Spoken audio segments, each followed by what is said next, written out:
This podcast is a member of the Voices of Wrestling Podcasting Network. Visit voicesofwrestling.com to hear the rest of our great podcasts, as well as show reviews, columns, opinions, and updates across the world of wrestling. Here we go!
You're listening to the Emerald FlowShow on the Voices of Wrestling Podcast Network. Welcome to the 8th episode of the Emerald FlowShow. We're a podcast on the Voices of Wrestling Podcasting Network. I'm Gerard here with Paul Vosh. And you can follow us on Twitter at Emerald FlowShow. And we're available on all podcast apps, recently added to Amazon Music after a few weeks where we're having some issues getting on there, but we're on there now. And if you use Apple Podcasts, leave us a 5-star review there. And you can go to voicesofwrestling.com/donate to donate to the show if you are so inclined. Well, Paul, I think this is actually going to be our biggest episode ever. So we're going to jump right into it. Otherwise, we are going to be here for 7 hours. We might be here for 7 hours anyway. Yeah, exactly. So we'll just start off. Paul, I know you didn't get a chance to see it, but I saw the All Japan, New Japan show. It is up on New Japan World now, not up on All Japan TV for whatever reason. I will just say the main event of Kento Miyahara and Hiroshi Tanahashi versus Jake Lee and Taichi in the 30-minute draw was a lot of fun. I actually thought Taichi in some ways was the star of it because he was a great heel. Jake was fine. I won't say bad, but he sort of stuck out, I thought, as being the weak link. Again, like he's a little strong, but he just wasn't as dynamic as the other three. I really like the opener of Ryo Inoue versus Kosei Fujita. That was just a really great young lion match, and as we've been really high on Inoue ever since he debuted, so check that out. And the other match I would recommend checking out is basically Yuma and Atsuki Aoyagi teaming with Tomoyaki Honma and Togi Makabe to take on the LIJ team of Tetsuya Naito, Shingo Takagi, Hiromu Takahashi, and Bushi. Yuma's chemistry with Shingo and Naito is incredible, and then I guess we could talk about it because they'll be teaming up again, or they'll be facing Yuma will be facing off against Shingo in another tag match coming up, which is really exciting. So those are really the matches that I recommend checking out from that show. Last episode, we went through basically the entire first half of the Championship Carnival. I thought there's not much to say about the second half. The second half was fine. I mean, there was nothing like truly bad on the tournament. I think my lowest rated matches, I didn't go below 2 3/4, but there was like a lot of 3, a lot of 3 1/4. But I would just say matches probably worth checking out. Jake versus T-Hawk, which was sort of the basically the A block final match, I thought was good, although it didn't quite hit like super high gear in part due to Jake. And T-Hawk versus Irie, Shigehiro Irie. I'll just warn you, that's a 30-minute draw. It's a little slow in the middle, but I thought they did some great work throughout most of the match. So if you do have the time, check it out, but I get it if you don't. But I just wanted to touch briefly on the 30-minute draw on April 29th in Nagoya versus Kento Miyahara versus Yuma Aoyagi. And I thought this match, I'll just, bit of a spoiler, I didn't think it was quite as good as the finals, but I thought this was a really great match that told a really good story. Yeah, I agree. I mean, maybe just real quick for me as well, for Jake versus T-Hawk. I thought that match had a lot of potential, but I think what hurt it for me was that it already felt like a foregone conclusion that Jake was going to win the block. Like, I think that really is kind of what hurt a lot of kind of A-block matches in the second half of the carnival. Because, yeah, we already talked about it on the last show where we both agreed that's like, yeah, A-block is definitely like Jake is going to win that one. And that just kind of really hurt the second half of the A-block for me, where it was just like, okay, these are nice matches, but like none of them really matter because Jake's going to win the block. Otherwise, T-Hawk with Irie, as I said, that was really good. And then, yeah, Kento versus Yuma, that's the best match to me, that was the best match of the tournament besides the finals. So it was the best of the block matches.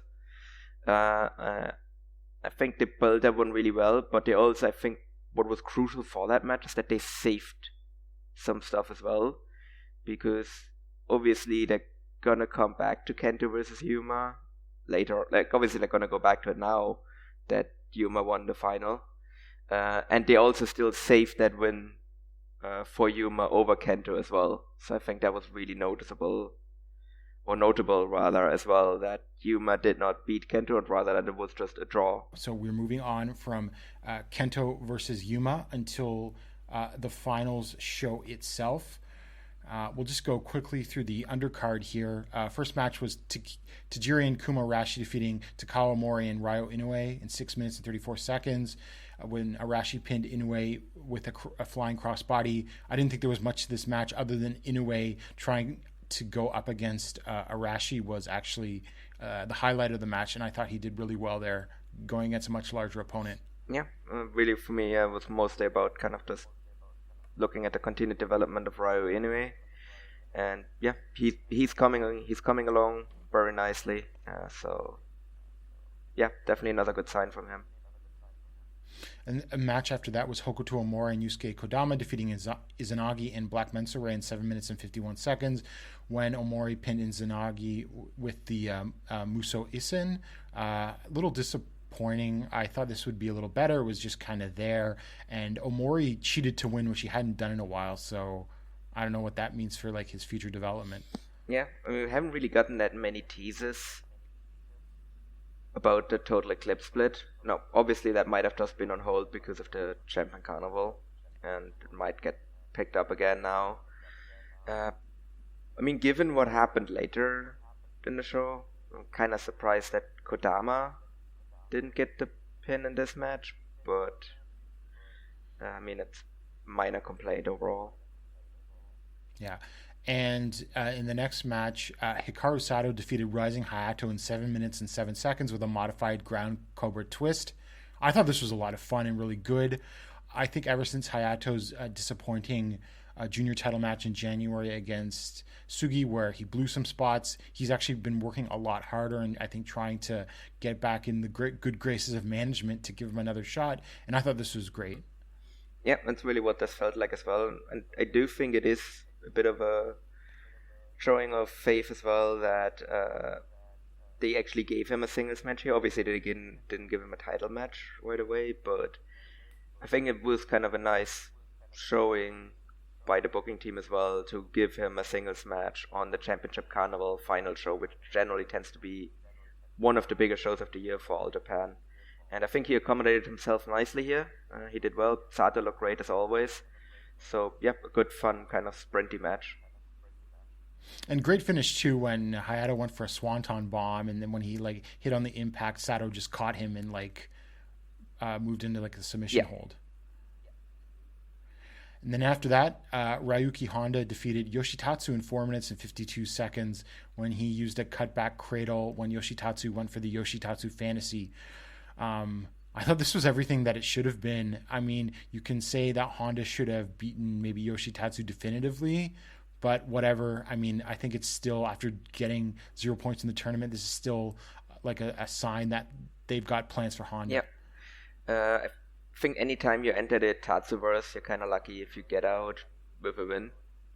So I was actually kind of afraid that Yoshitatsu was actually going to beat Honda here. So I'm happy that they gave him a win, even if it was just a roll-up. I actually would have liked it if Honda had gotten a bit more offense in this match. I felt, because to me, Yoshitatsu kind of took the majority of the match, and I wasn't really a big fan of that. But in the end, I can't really complain can't really complain about the result here. I guess you could say that Honda has escaped the black hole that leads into the Tatsuverse. Yeah. Just, I mean, barely. Yeah, look, I mean, he got a win over Yoshitatsu, whereas like Kazuma did not. So I think that shows something as well. And then after that, we had the Strong Hearts team of T-Hawk, Shigehiro Irie, and Issei Onitsuka defeating Kento Miyahara, Atsuki Aoyagi, and Takuya Nomura in 10 minutes and 59 seconds when T-Hawk pinned Aoyagi after the night ride. Oh, this was awesome. It was just like a sprint. Everyone was being a complete dick to each other. Onitsuka was slapping Miyahara and trying to get into his face. And then Takuya Nomura was slapping Kento too, and this is like a long-running thing. Whenever Kento like has to team with a like an outsider of some stature, because I remember there was one time when Kento teamed with Marufuji on a Atsushi Aoki memorial show, and they basically were like at each other's throats, even though they were on the same team. So it's like something that he does, and I thought this was just really great. And of course, it was a crazy sprint, thanks to the Strong Hearts guys. Yeah, this really was the everybody hates Kento match. I was especially impressed with Onitsuka here. I've been liking the stuff that he's been doing, and great as well, but I thought he was really great here. Just the way he was just constantly agonizing Kento throughout the entire match. Like, it was just non-stop. Just literally everything he did in this match was just designed to piss off Kento specifically. And Kento also gave it back to him as well, where he was just specifically targeting him as well. Like, just beating him down on the outside and just really roughing him up. And yep, I think T-Hawk and Irie did really well as well. And it was just, as you said, it was just really fun, Strong Hearts kind of sprint match that they just really excel at. And to me, this was easily the second best match on the show. And yeah, it was just a ton of fun. And I hope we get just a lot more of like Strong Hearts going forward in All Japan, because just every time they turn up in All Japan, they're great. Now, I have to ask you this. A couple things. T-Hawk mentioned maybe challenging for the Triple Crown. So that could be something. Yeah. And also, because they've got another Oda Ward gym show in June, and I really don't know who's going to be in that main event. I mean, do you want to connect those 2 points? Because I don't think that's going to be T-Hawk. No, I do think, but you never know. I do. I just don't know. Oh, sorry. Go ahead. Yeah. I think T-Hawk. I could definitely see him get a Triple Crown shot. I would probably more make that like a Kurgan shot. I don't think T-Hawk would be like a good challenger for Ota Ward, but I do think he would get it. I can easily see him get a Triple Crown shot, and I think that could be an amazing match as well. Like, regardless of who he's actually going to face in that match. Wouldn't really give him a high chance of winning it, but I think he would do really well. Whereas, who do I think would get the shot at Ota Ward? Well, for that one I have one suggestion, because that seems to be kind of the new norm in Japan. As we're going to talk about later, is just the New Japan dads coming into other promotions and getting title shots. So I would not be surprised if the person that gets the title shot here, or the title shot at Ota Ward rather, is going to be Yuji Nagata. Yep. He's also teaming with Suwama coming up. So, yeah, I thought about that too, but we can talk about that more in a minute. But my second point about T-Hawk is, how do you think T-Hawk feels given that Shima and Al Lindemann are getting all of these New Japan dates, and he's stuck in All Japan. I mean, he can't be happy. And I mean, again, we've made this point before as well, where he just kind of feels lost in the shuffle at the moment. And I think that's really showing it as well, where like Al Lindemann, like, he's the champion of the promotion, and he's also the one getting the best of the Super Junior spot as well, and all those kinds of challenges, whereas I would have my doubts that T-Hawk is going to be in the G1 this year. So, yeah, I don't think he's going to be super happy about it. And yeah, I think it might not be the worst idea for him to kind of like try and make his own way as well. Like, it definitely feels now that we have kind of a Strong Hearts A and a Strong Hearts B, and it feels like T-Hawk is in Strong Hearts B. Mm-hmm. Yeah, and it's, well, without getting into all the everything about Great, it's entirely possible that Irie beats Lindemann in an upcoming Great show for the G-Rex title, so Lindemann can go off into the best of the Super Juniors. And without the belt, and then Irie comes out with even more belts. Yeah, I wouldn't. Yeah, which also means that he probably isn't dropping the Gaora TV title anytime soon if he wins the G-Rex title. That's not something I'm really worried about, because I mean, he's been one of the best Gaora TV champions that we've had. So I would be all in favor of him getting a even lengthier reign with the title. Like, I think he should probably if it's up to me, then I would like have him chase kind of the record in terms of like length of reign that I think is still held by Akiyama. I think so, but Yoshitatsu got up there. I'd have to check. So like, I would definitely be all in favor of that, of him just kind of running through kind of the entire like All Japan mid card, or every once in a while bringing someone from the outside to challenge for that belt as well. So, yeah, no, I'm all in favor of like Irie getting to hold that belt for even longer than he already has. For sure. And in what was billed as a World Tag Team title skirmish, the Twin Towers, Suji Ishikawa and Kohei Sato, along with Ren Ayabe of Just Tap Out, defeated Suwama, Shotaro Ashino, and Dan Tammer in 10 minutes and 28 seconds when Ishikawa pinned Ashino after a Fire Thunder driver. Remember how we were saying very impressive that Shuji was putting over Irie twice in a row? Well, now Ishikawa's pinned Ashino twice in a row. And they teased some dissension between Suwama and Ashino during the match because like Ishikawa ducked out of that sort of lariat German suplex combo, and then Suwama hit Ashino, which led to the pin. I think this is just something to juice up the tag title match in Sapporo on May 14th, and I certainly hope they're not breaking up Runaway Suplex now, because I think for Ashino this is a longer term rebuilding project that having a long and dominant world tag title reign would help. No, I also think this is just kind of a thing that they want to do to give some more juice to that match, because I think we've already had a title challenge by Twin Towers, so not that long ago. Oda Ward in October, yeah, I believe. The show with the 60-minute draw between Kento and Jake. Yeah. So we've already had that match there. So I think this is just kind of like to give a new wrinkle to a title match that we've already seen, which I'm all in favor of. Like, I don't think it's time to break up Runaway Suplex yet, because really, what is Ashino going to do if they break up that team now? Like, I don't think they're gonna like put him in the hunt for the Triple Crown, because I think they've already got enough challengers lined up for that belt for the next little while. So I think it just makes more sense to just keep the team together, give them like a really nice, long, dominant run, and then you can break up the team, get like a Suwama Ashino singles match out of that, and then put Ashino back in the hunt for the Triple Crown after that. But I wouldn't do that for like another couple of months. So I think this is really just kind of a way to give some juice to the title match and nothing more yet. I think one of the most glaring things in the company, at least to me, I think some people would say other things are more glaring to them, but there's a real lack of world tag team title challengers. Yeah.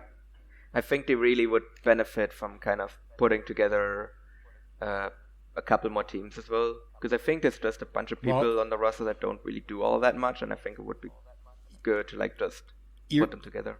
Irie and T-Hawk would be good challenges, I think. That would be one, for example. I think that would be a great team you could put together. I think we've been talking for a while now about a potential Honda and Jake team, and I wonder if that maybe is a direction that they're going in now that Jake didn't win. Spoilers, Jake didn't win the carnival.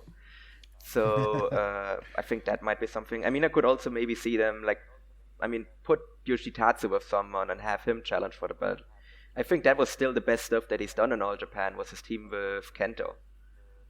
Yep. So sure. I think that would be someone you could put in like a tag team. So and you could like freshen that up as well, and not have like runaway suplex run for like the same 3 challengers 5 times. Yeah. Okay, and the main event. Yuma Aoyagi defeated Jake Lee in 30 minutes and 24 seconds with the Fool. Yuma stops Jake from winning 2 champion carnivals in a row. The last person to do that was Minoru Suzuki in 2009 and 2010. And Yuma Aoyagi also, at 26 years old, becomes the youngest champion carnival winner ever, beating the record previously held by Jumbo Tsuruta, who was 29 years old when he won it in 1980. This match was incredible. I went 4.5 stars. It's on my top 10 matches of the year list so far. I know it's only May, but it's up there. And I would say that this was the best singles match that All Japan has had since the pandemic started, actually. Yeah, I would agree with that. I think this was a really tremendous effort. I also went 4.5 stars on it, and it's also on my kind of match of the year candidate list for now. Be curious where that actually finishes up, but I thought this was tremendous.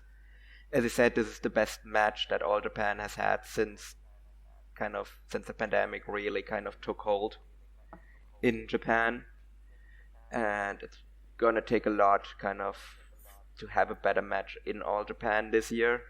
There's definitely like a couple more like potential things that are coming up there that have the chance of challenging it, but they're gonna have to have like really good efforts to challenge this one. I thought this was really kind of worked to perfection. It was also booked to perfection. It played to either man's strength as well, which is always great. I think I was really going in, I was very confident that Yuma was going to deliver, but I think Jake also worked this match about as well as he could as well. I think he actually showed some fire in this match as well, which is rare for Jake. So, and that really helped it as well. And Yuma just did what he does best, which is he sold his ass off for Jake, where Jake just relentlessly just was beating up Yuma throughout most of the match, and Yuma just barely holding on and just really just taking everything Jake was throwing at him and never giving up, and then finally managing to get that fiery babyface comeback for the win. And like it was a very classic match structure, and I think it just worked to perfection. Yeah, I agree. I thought the last couple of minutes with the near falls that they pulled out was incredible because they got the crowd making noise. So that's how you know it's a good match. And then they popped big for the finish because I think a lot of people expected Jake to win. I did. My only nitpicks are, first, I thought Yuma was on the ground too long when they were teasing the knockout before like the possum spot. That went on a little too long. And secondly, I just don't like people pulling up someone before the 3 count, even especially in a big match like this. It's fine if it's a squash match on the undercard, but that just sort of bothers me, I guess. To each their own, but those are the only real complaints I have about the match. But to be fair, I would have had more of an issue if Drake would have just won after that. Oh yeah, for sure, definitely. But I mean, on the other hand, also because I actually really kind of forgot about that spot, to be honest, but like for example, because I think what also made me forget about it is also the fact that Yuma also got to kick out of the giant killing knee. So I think because after that one I was like, okay, is Jake actually going to win this? Because now they had Yuma kick out of the finisher. So is that like kind of the spot that they gave him? Like it's like you lose the final, but you get to kick out of the knee, so like it's okay. But then no, he kicked out of the finisher. Then he like dodged the second knee after that, and then he won the match. So like that was really like he got put over really strong in the finishing sequence. Yeah, definitely. And I just thought, and it's sort of interesting, like, because the end game didn't play. I mean, he used it, but it didn't quite play quite the role I thought it was going to play in the match. Yeah, no, I never really had a feeling like I had a feeling that if Yuma was gonna win, he was gonna win by pin. Like I don't think he was gonna tap out Jake. Like I feel like I think that's something that's going to happen, but it also feels like that's something that they might want to save for like a later match as well.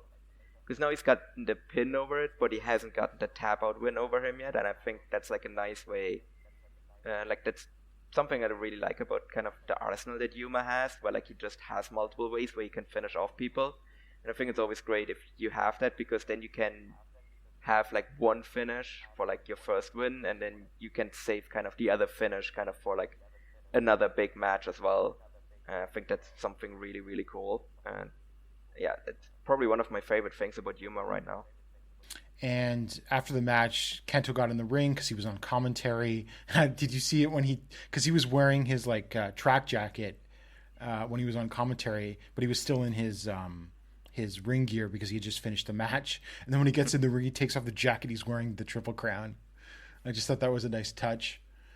I mean, to be fair, I kind of assume that Kento is wearing a Triple Crown everywhere he goes, just like underneath his clothes. Because that just seems to be like the kind of person that Kento is. Like he just goes to like the convenience store and he just has the Triple Crown under his coat. And so they also teased when Kento had his back turned briefly of Yuma German suplexing him, which calls back to January 2020 when Yuma suplexed Kento, which was the original turn on Kento to set up the first time that Yuma ever challenged for the Triple Crown.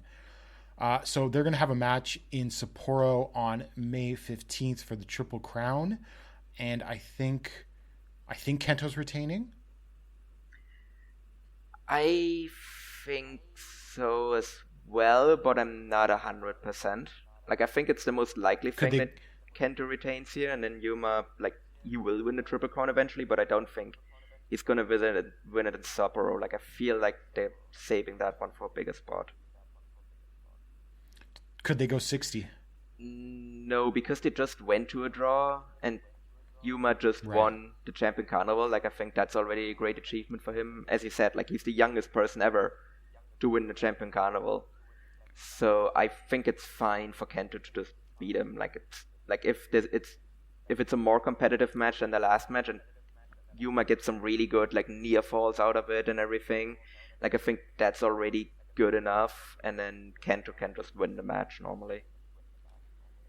Now, because this match is happening in Sapporo, I'm generally of the opinion that I don't think the main event of the 50th anniversary show is Kento versus Yuma, but I don't think it's impossible.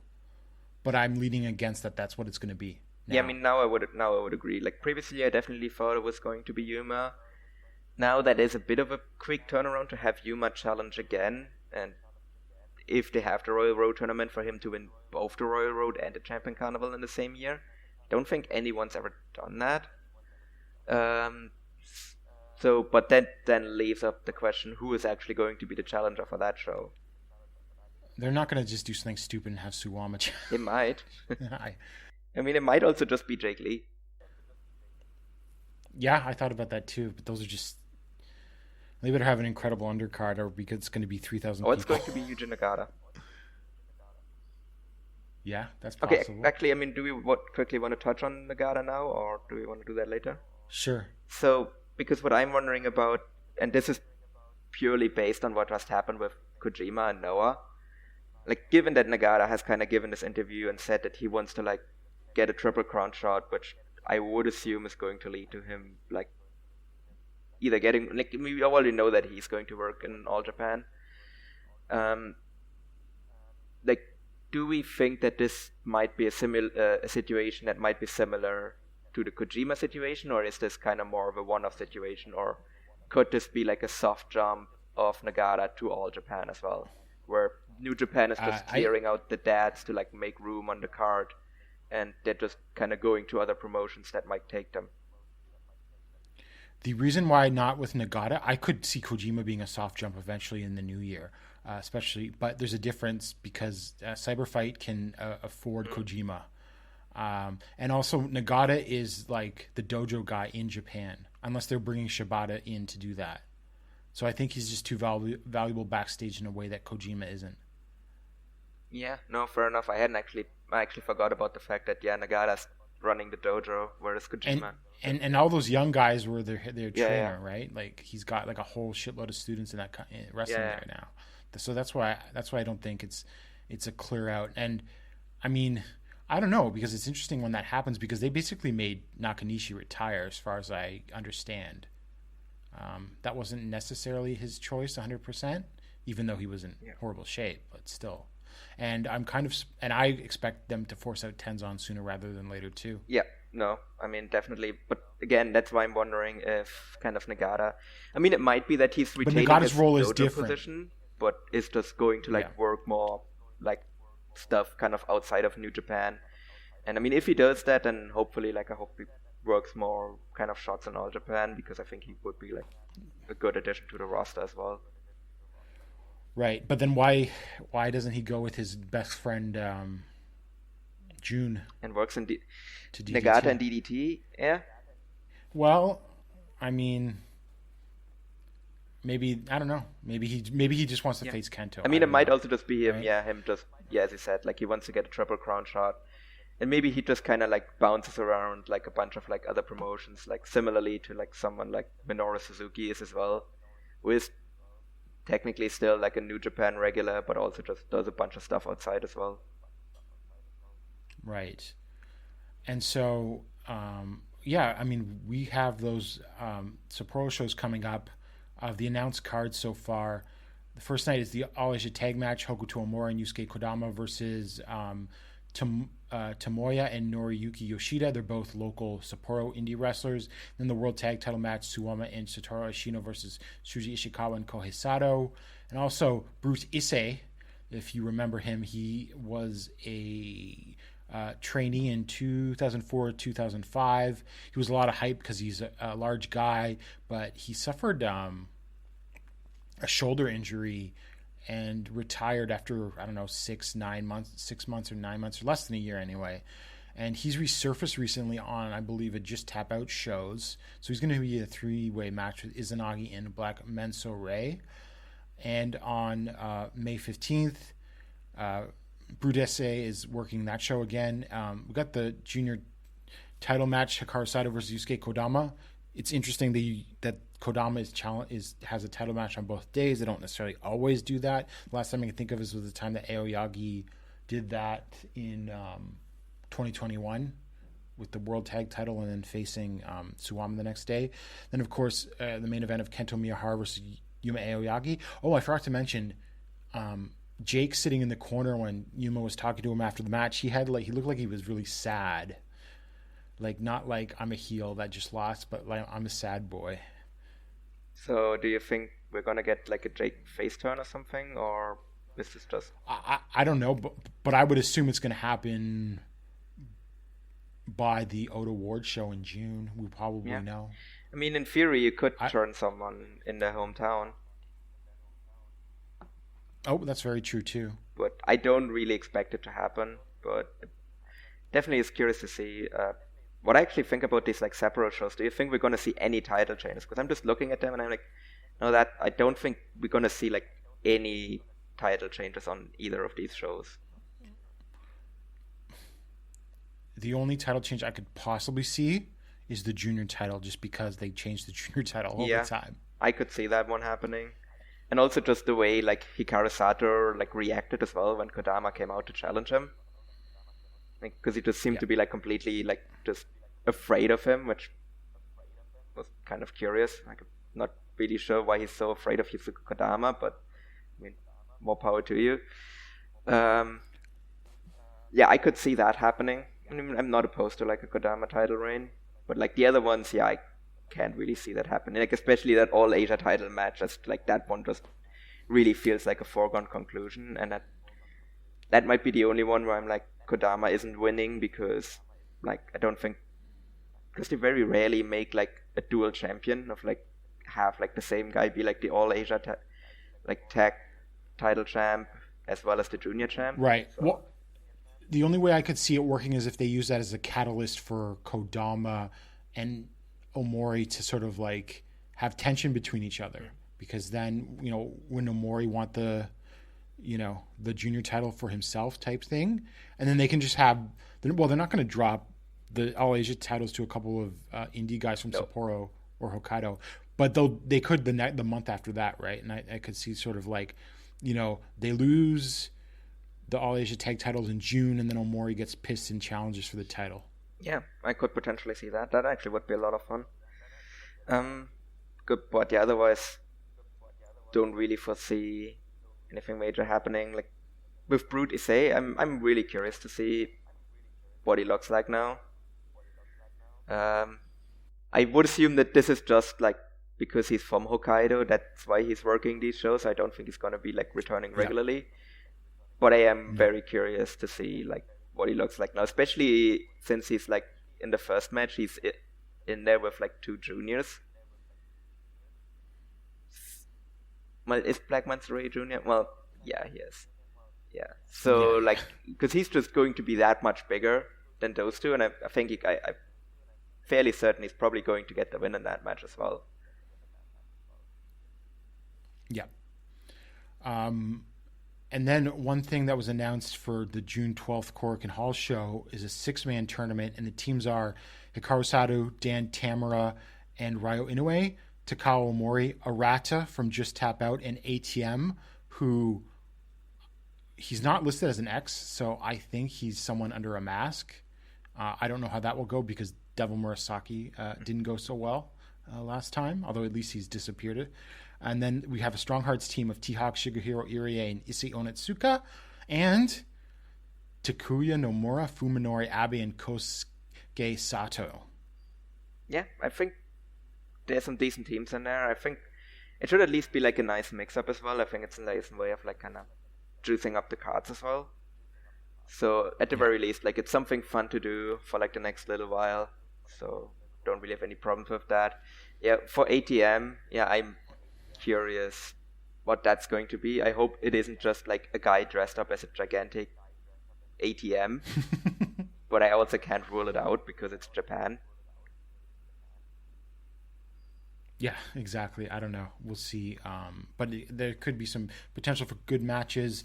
And then also they announced some stuff for the Jumbo Tsuruta 23rd anniversary show. I think that's where Nagata's teaming with Suwama against Taichi and Taka Michinoku. Again, I think as we mentioned, I wonder who takes the pin in that one. Shingo Takagi is X in the match against Yuma, and Atsuki Aoyagi is T-Hawk. Yeah, that should actually roll. Like, I'm really curious to like see that one. Minoru Tanaka versus Ryo Inoue. Yeah, that should be a ton of fun. That's a good learning kind of opportunity for Inoue as well. Kim Duck, a.k.a. Tiger Chung Lee, if you watch WWF 1980s shows where he was a jobber. He's having his retirement match where he's teaming with Tatsumi Fushinami and Yoshiaki Yatsu against Shiro Koshinaka, Masanobu Fuji, and Masao Inoue.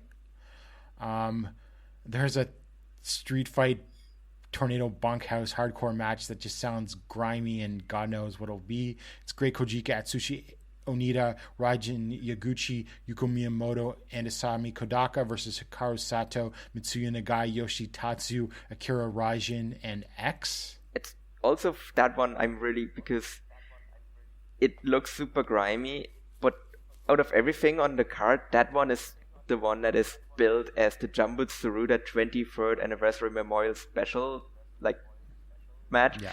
And I'm just like, yes, of course. What better way to honor the memory of Jumbo Tsuruta than with a Street Fight Tornado Bunkhouse hardcore match? The match most associated with Jumbo Tsuruta? What?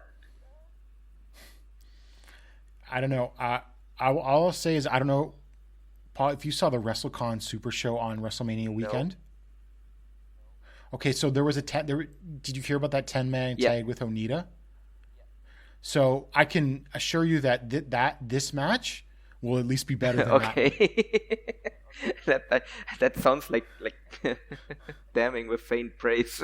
Well, because you got Miyamoto and Kodaka Yeah. on one side, and you got Sato on the other, and who knows who X is. I mean, so it simply can't be worse than that match. What I if can- I X can is Matt say. Tremont? Well, then it could be that we could challenge to be that bad. And then the main event, it's being billed as a 6-man tag of past Triple Crown champions: Kento Miyahara, Minoru Suzuki, and Jun Akiyama versus Jake Lee, Takao Omori, and X. So many X's. Paul, do you have any theories on who? Do you have any theories on who X is? Because I have Is one. Is it Kojima? No, but it wouldn't surprise me. Oh, is it Muto? I was going to say the Great Muda. Great Muda. Well, was Muda ever Triple Crown champion? Yes, because when Muda won the IWGP title in 2008, he was also during that time the Triple Crown champion as the Great Muda. Okay. I forgot about that. Yeah, so I could definitely see that, because Muda is also the only one that got a visa for the US and not Muto. So I could see him definitely come back more as Muta now. Oh, and sorry, he was also Triple Crown champion as the Great Muda in 2002 after Kawada had to vacate it because of his injury, and that was because he was the Great Muda when Hashimoto won the Triple Crown. Okay, yeah, no, I could definitely see him be X then. Yeah, that makes a lot of sense. But okay, so here's my theory. So this show is put on by the NPH, which is the Nippon Pro Res Hall of Fame, and the people running it is Kohei Wada and Tiger Kihara, the old ring announcer for All Japan, and it's also being funded by some relatives of Motoko Baba, and so that's how they're getting like Stan Hansen, Tenryu, Kabuki, Kawada, Taue, and Kobashi to appear on the show. But one person that has also appeared on these other shows that have been promoted by this group is Taiokeya, because he was on the Jumbo, the Giant Baba Memorial show they did a couple years back, and he was on the Destroyer Memorial show that they did a couple years back. So I just think that's a very realistic possibility, because he's done shows for them before. So that's my sort of guess. And a dark horse, I think, is Joe Doring, but I somehow doubt that would be really cool.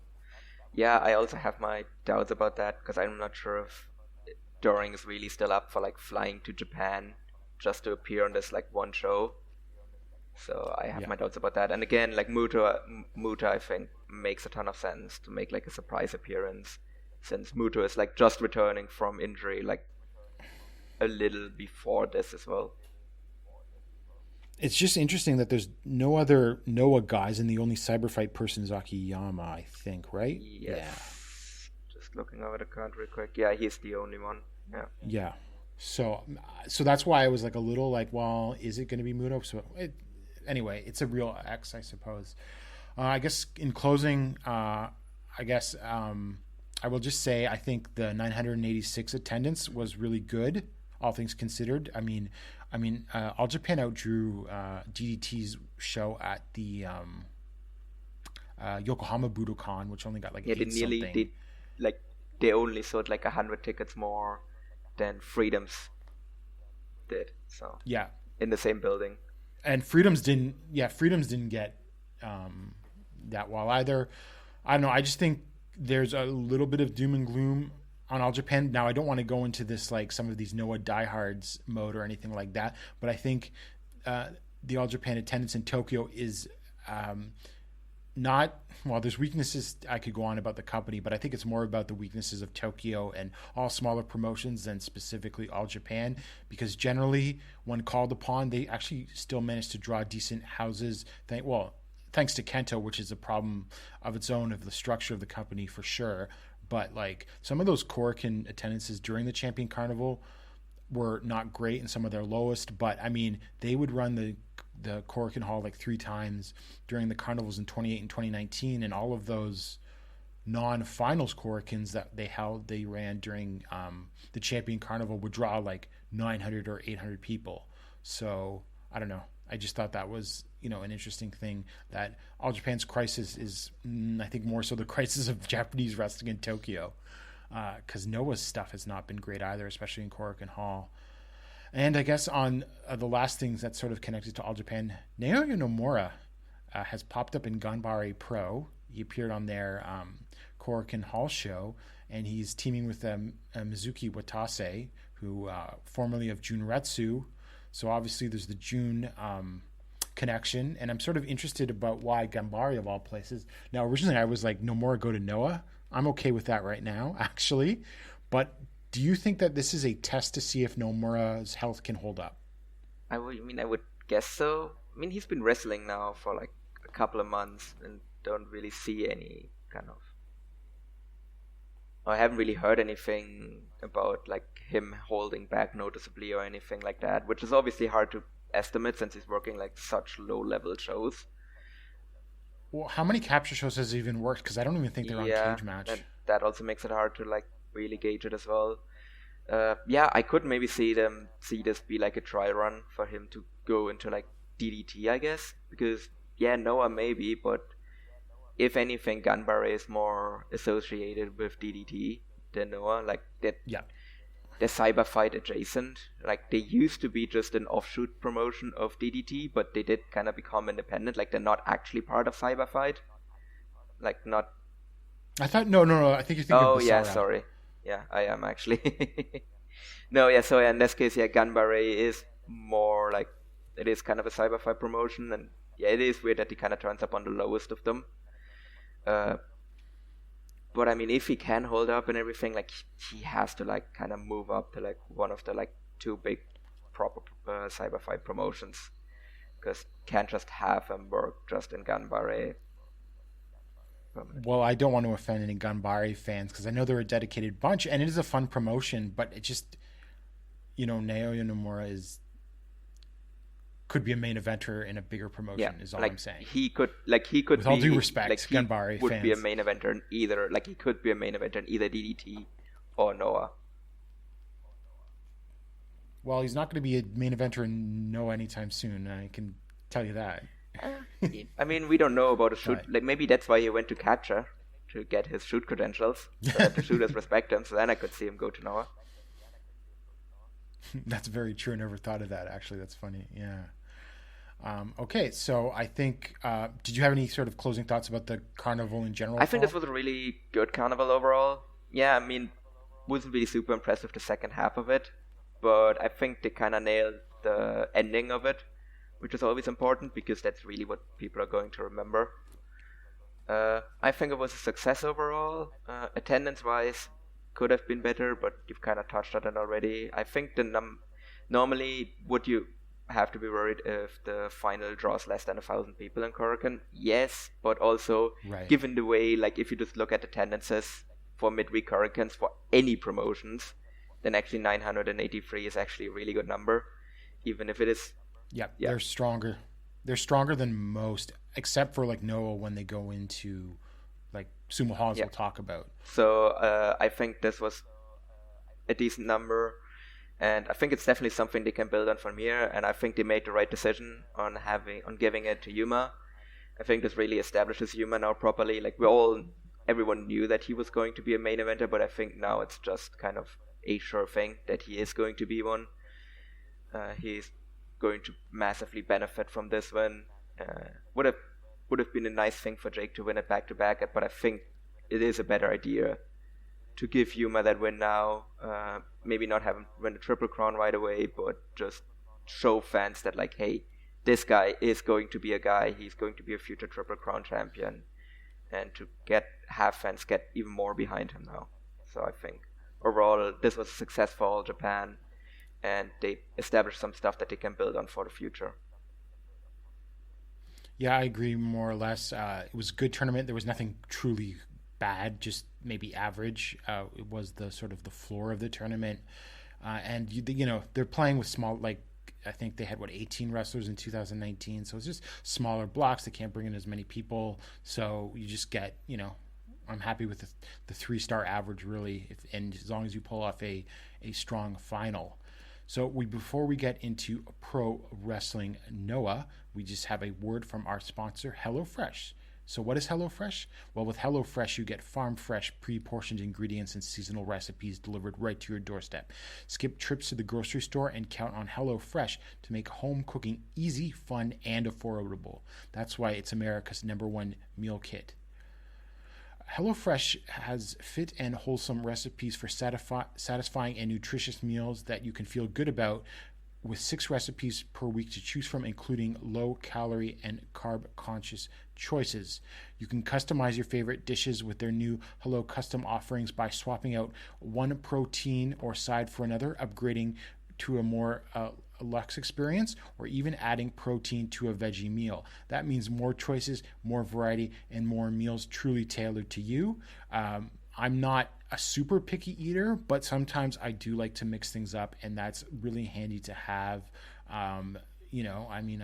We admit there's probably like vegetarian dishes that I'll go and I'll just say, I'll throw a chicken breast on this. So that's something that you can do with that. That's definitely something that I've done before. So I think it would be super helpful to have something like that. Paul, do you ever just throw chicken on something randomly? Yeah, sometimes. To be fair, I've actually been trying to eat a little less meat as well. So I probably actually right now would actually do the opposite, where like I take off the chicken breast and throw on some tofu instead. Yeah, you can exactly. Do that too, but exactly. like it's not like I've stopped eating meat completely. So I've definitely every once in a while I look at like a dish at a restaurant and be like, I could take the vegetarian option here, but also I just really want some breaded chicken. So yeah, I can definitely feel that instinct to just mix it up, and it's a really good option that like HelloFresh allows you to just mix it up. So you can go to hellofresh.com/VOW16 and use the code VOW16 for up to 16 free meals and 3 free gifts. Remember, that's hellofresh.com/VOW16 and use code VOW16 for up to 16 free meals and 3 free gifts. And now on to quite possibly the most controversial wrestling promotion in Japan. That's right, it's Pro Wrestling Noah. I also have a feeling that regardless of what our takes are going to be on these shows, someone is going to hate us. Probably. That seems to be... I don't even think we're going to be as rough as some people are. Although I've heard some people who certainly are no fans of things going on in Noah who have liked stuff on the shows. And I'll just say that I thought both shows were good. But we can also get into why both shows had issues. So we start with Noah Majestic and Innovation at Ryogoku Kukigan. I think I pronounced that right. It's not as badly as Mayu Iwatani does it. So that they had 1,585 fans. I guess that's not bad. For the junior show, I would call it a success. Because to me, kind of given the card that they put on, like this was like the floor of what I would say Noah can draw in Sumo Hall. And I think that's a good floor to have. Like, I think 1,500 fans, if you can draw that with, like, given that there's pretty much, like, no draws that were on these shows at all, and given that the juniors normally run, like, Yokohama Radiant Hall, I think this is a big success. Because to me, I would have considered anything under 1,200 fans to be, like, a failure. So I think them drawing 1,500 fans is a good sign. And it definitely raised my expectations for what they could draw on the second night as well. Yep, for sure. So your opening match was Ikuto Hidaka defeating Kai Fujimura in 6 minutes and 37 seconds with a Sean capture. This was good. I mean, Hidaka is great. I've loved him. Actually, I first saw him in ECW of all places. And Fujimura is really solid, and I think he's going to turn out to be a great junior. Yeah. Solid match. I just ever wish that Hidaka would just like get a couple more big matches than he does, because he can just still go. Like, he's still one of the best juniors in the promotion. But yeah, this was a fun opening match. Next up, Slex, The Business, defeated Yasutaku Yano in 8 minutes and 37 seconds with the Business Bomb. I thought this was a lot of fun. Slex looked great. He seemed to get himself over with the crowd with his sort of posing and his like gimmick with the sunglasses. Yano is great. I really, really, really love him, and he's growing on me really fast. I think he could be a top guy in the junior division someday. And so, yeah, this did what exactly it needed to do, and I thought Sex was great, and I hope they have. Yeah, I hope so as well. I'm still kind of baffled to see that they classify him as a junior. Like, it just got that much more blatant actually seeing him in the ring in there. It's like he just towers over Yano, who, to be fair, is one of the smaller guys on the roster. But still, like, it's just so much that, like, yeah, hey, this guy is a junior. I'm like, he's really not. He really shouldn't be, but, I mean, I hope they move him up to heavyweight after a while, because maybe they give him just a quick run in the junior division, but, like, he was just so much bigger than Yano. He's not that, like, I think he's, like, 5'10", maybe 5'9". So, depending on who he's in there against. But, I mean, he looks like a heavyweight in Noah. New Japan would be another story. Or All Japan. But in Noah, he's definitely can get away with being a heavyweight, for given, sure. Like, the size and weight and everything of, like, some of the other heavyweights in the promotion, like, he slots right into that. Yeah. Next match, inexplicably, Kotaro Suzuki versus Yuya Susumu went to a time limit draw in 20 minutes. I'm not sure if we mentioned this, but recently Yuya Susumu also left Freedoms and has joined Noah full time. Can put him on the graphic. I don't know. This is can't not... draw, but can politic. Yeah, for sure, absolutely. Because he's politics his way into this company. I don't know. I mean, it's not the worst thing I ever saw, but it was just dumb to make it go 20-minute draw. This dry match. Yeah. I was also kind of baffled by the fact that this was like yet another time limit draw between these two. I'm not sure why Kotaro Suzuki can't just beat Yuya Susumu, or if you actually want to do something with Susumu, why he can't just beat Suzuki, like why these just have to keep going to like time limit draws. And they're also like the time limit draws also keep getting longer as well.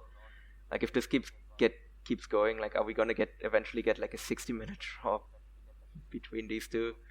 That I can't even imagine what that match would look like. I was kind of afraid that this match would be bad if it goes long, and it wasn't bad. Like, to be fair, I think they also made the right decision to like just have Suzuki be on offense for the majority of this match and just have Susumu sell. I think that was kind of the best decision to make for the structure of this match, and that really helped it as well because Suzuki has such amazing looking offense. Otherwise I'm just kind of baffled by the decision to have this. Like, I mean, it was like it was the third longest match on the show. Not sure why this had to be a time limit draw. As I said, I'm just baffled by that. But it wasn't bad, so I guess it's fine. I just thought it was a dry match, like not offensive or anything, but just I don't want to spend 20 minutes watching it. I was just like, after like a while, I was like, why is this still going? And then they like kept announcing that it was going to be a draw, and I'm just like, they gonna do another draw? And then they did another draw, and I was just, okay.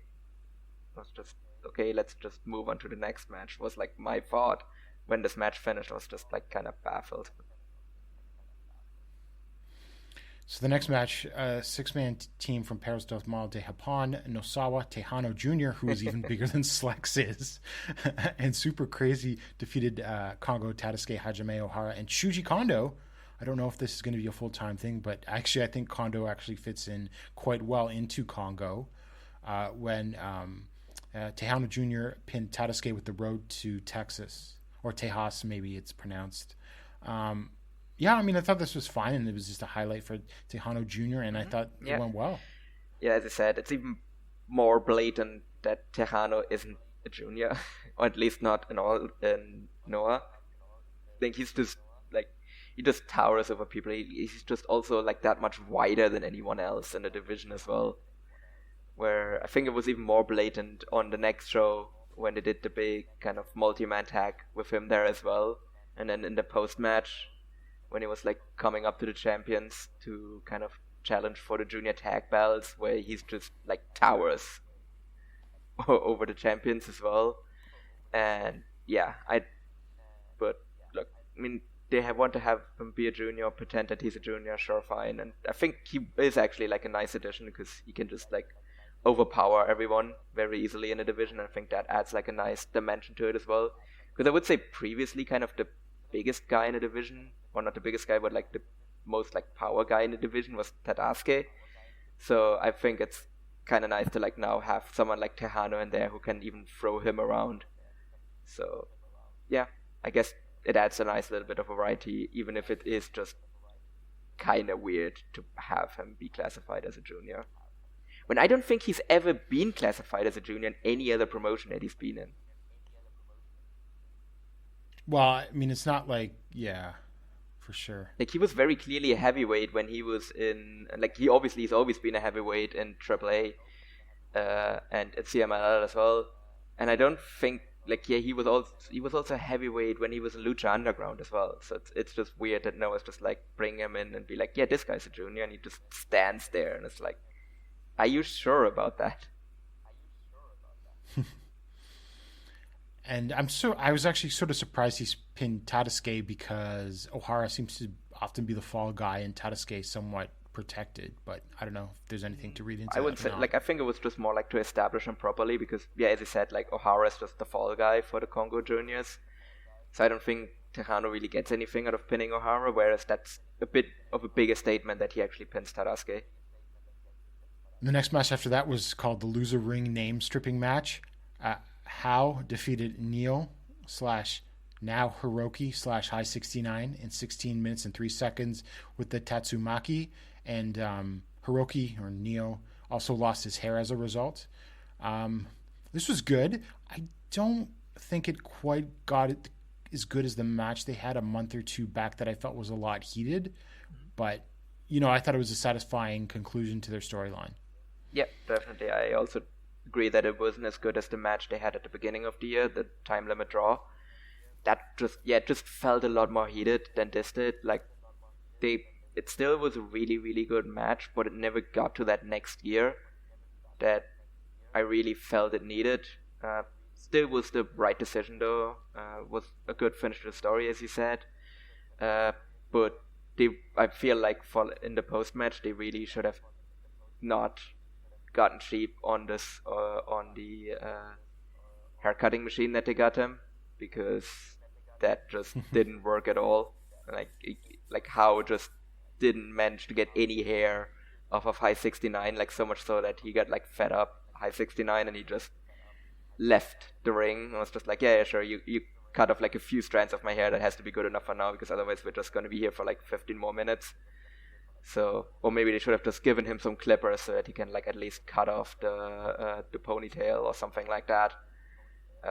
Yeah, that was like my biggest criticism. Like the match itself, it was a good match. Was not a great match. To be honest, I kind of had low-key expectations it could be, but it just never got to that next gear. But it was a really good match, and to me the right decision as well. And then after that, we had Extreme Tiger defeating Seki Yoshioka in 11 minutes and 31 seconds with a Tijuana lock. Extreme Tiger's over 40, so he has to be considered to be in the title hunt in this company. He's a little young for that. I thought, yeah, that's true. I thought this was pretty good, and a good introduction to Extreme Tiger. I don't know if feels like Yoshioka is a fall guy that really shouldn't be a fall guy, but the match established Tiger well, and I thought he looked good. Yeah, and I don't know, I didn't really feel anything strongly about this match. I think, to me, Extreme Tiger is someone that is, like, he's good, like, he's a solid wrestler. Like, he always somehow, like, to me, his matches always feel like they fall short of expectations in a way. And this was another one of those matches as well, where I came in being like, okay, this actually has, like, low-key chances of, like, being one of the best matches on the show, and I don't think it was that. It was just kind of average, really. I guess it established Extreme Tiger. Not sure how much he is going to be a regular in Noah going forward. I think out of all of the kind of juniors that have come in new into the promotion recently, of all of the foreigners that have come into Noah now, he was the one that looked the weakest. Not that he looked bad, but I think everyone else just did that much better.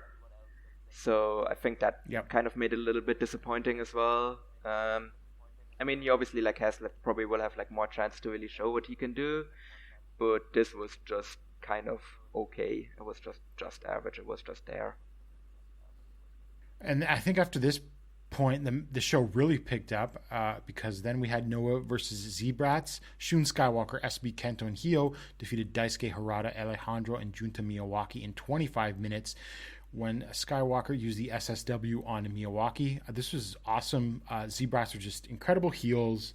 I thought Shun was a incredible heel here against the Noah team. I think Harada especially looked incredible against all of these guys.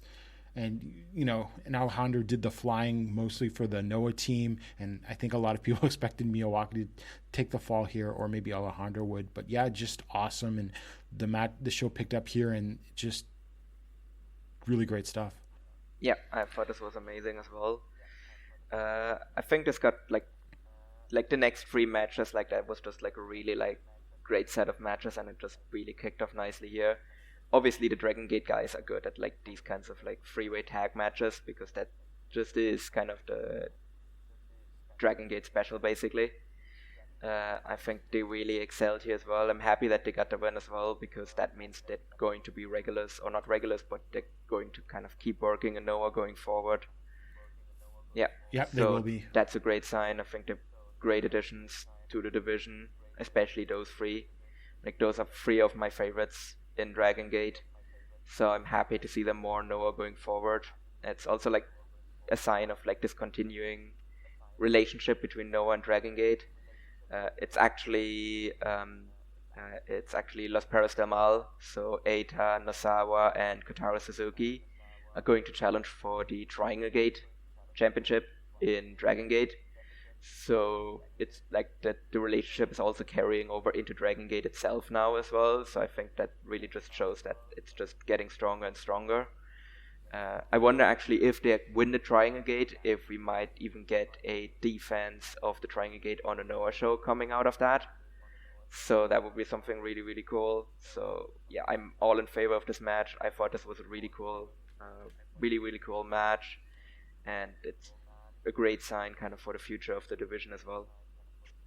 Yeah, definitely. And then after that, we had a 3-way match of Ninja Mac defeating Dragon Bain and Alpha Wolf in 18 minutes and 3 seconds. Oh, this was awesome. I mean, if you're going to be some sort of party pooper and say you don't like Spot Fest, fine. But I mean, this is just too awesome and incredible and fast-paced to ignore. I mean, Ninja Mac is awesome. Dragon Bain and Alpha Wolf were good, and I thought in a lot of ways they sort of held the match together while Mac was doing his insane stuff. And they have their they're brothers, right? Yeah. Yeah, they're brothers. Yeah. And so they have their touring match formula. And at first it was well, is Mac going to fit into it? And they were perhaps they're maturing, and they totally worked Mac into their formula, and it was incredible. Yeah. We mentioned in the preview that we were going to be afraid that they're just going to they're going to have Mac do a bunch of spots at the start and then just toss him to the outside, and then Alpha Wolf and Dragon Bain are just going to have a match for 10 minutes and then Mac comes back for the finish. And luckily that's not what they did here at all. I think everyone got kind of equal chance to shine. But I do think that the one that really impressed me the most in this was Ninja Mac. And I think also he was the one that impressed the fans the most, because he got, again, the sign now that you really impress someone in Japan now is that if you get people to just break the COVID rules and just actively make noise. And when he did the ninja bomb, people just audibly gasped. That was one of the loudest reactions on the entire show. Yeah, because unless these people were watching GCW or something, they wouldn't have any idea. They might have seen Alpha Wolf or Dragon Bain, but they definitely probably had not seen Mac. Yeah. So he had made one hell of a first impression, and I guess this is jumping ahead a bit, but I was watching, it's now yesterday's Noah show, Kaito Kiyomiya versus Ninja Mac, and there were several people in the crowd with Ninja Mac signs. Which is insane. Like, he's getting over, like, this quickly. But, I mean, he just really showed off just his insane athleticism. Like, some of the stuff that he can do, like, it's crazy. Like, he's obviously, like, he's still very raw and has, like, a lot of, like this kind of spot fest is perfect for him. But I think what he's really going to benefit from, as you said, is really, like, for example, what he did on yesterday's Noah show, like, working with someone like Kaito, which is not something that he can ever do on the US Indies, or he won't really get that many chances to do on the US Indies, where he's not, he will just always be put in these kind of spot fest matches. Whereas when he goes to Japan, he is actually will actually be able to work like matches proper against really great wrestlers, and that's just really going to help him. Like, I think now I'm really confident that actually Ninja Mac, like, he's going to benefit so much from this Nova run, where I think it. Yeah, Yeah, it's going to turn him into a star. Yeah, and I mean, that's really been like a thing, like a long kind of storied road to success, as like kind of for these kind of spot monkey guys like him to go to Japan and learn to work properly while still like retaining like the crazy athleticism and just kind of becoming better workers for doing that. Like, just have like perfect examples like with guys like Ricochet or Will Ospreay, really going to Japan, like learning to work properly there and just becoming even better wrestlers. Like, do I know if Ninja Mac is going to get to that level? No, but I do think like he's definitely going to become like a much better worker from being a Noah, and he's already super over, so I would actually expect him to act like Noah obviously sees that, like, he's obviously going to come back.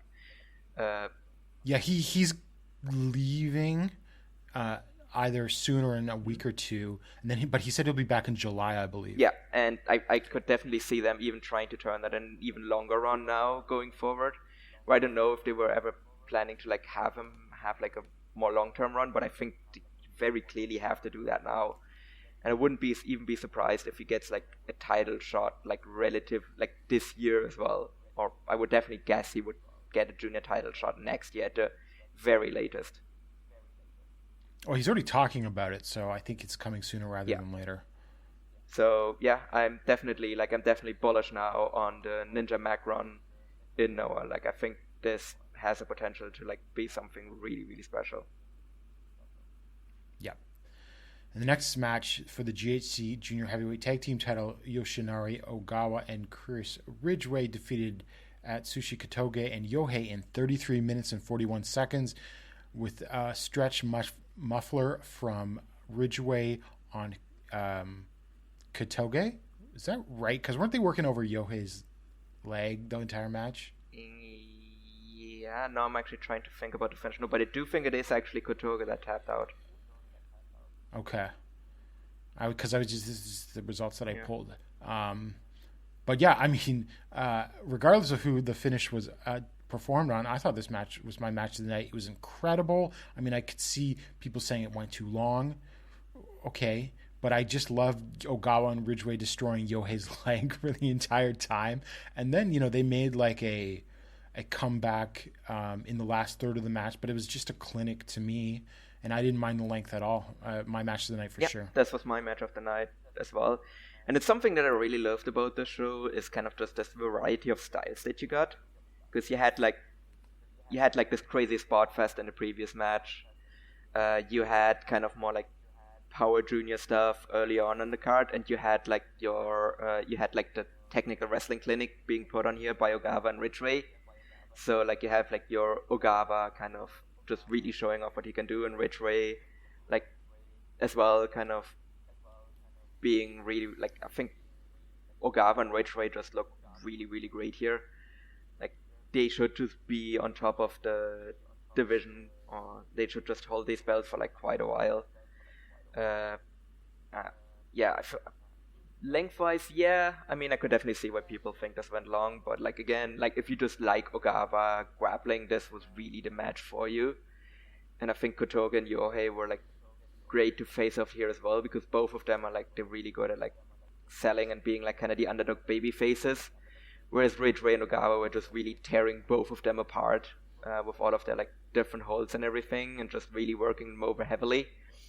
And I did actually get a feeling that maybe we were like, because they were so dominant, that we were gonna have Kotoge and Yohei managing to come back and do like the babyface comeback and just barely managing to escape with the titles. But then they just, like, their comeback was just cut off ruthlessly by Ogawa and Rich Ray, and then they just went in there for the finish. And I think this was a really great showcase for Rich Ray. Like, obviously Ogawa was great, as he always is, but I think it really went a long way of like establishing Rich Ray again, Noah, and just really putting him over strong that he got the win here as well, and as a tap out as well. So yeah, I thought this was a really great match.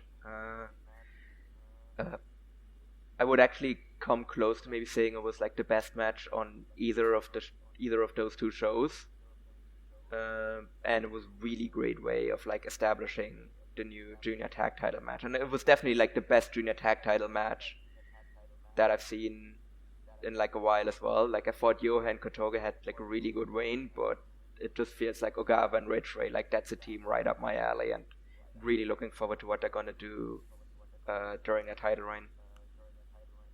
Right. Well, I think there's some direction to their title reign, as we'll get into in a bit. And also, I'll just say, if you like the Kaito Kiyomiya versus Yoshinori Ogawa matches and don't think they went too long, you'll love this. I guess, sort of as a point of comparison to something that's, you know, the closest thing that Noah has done recently, I guess. And our main event for the GHC Junior Heavyweight title, Hayato defeated Eita in 28 minutes and 8 seconds with a headache to win the title.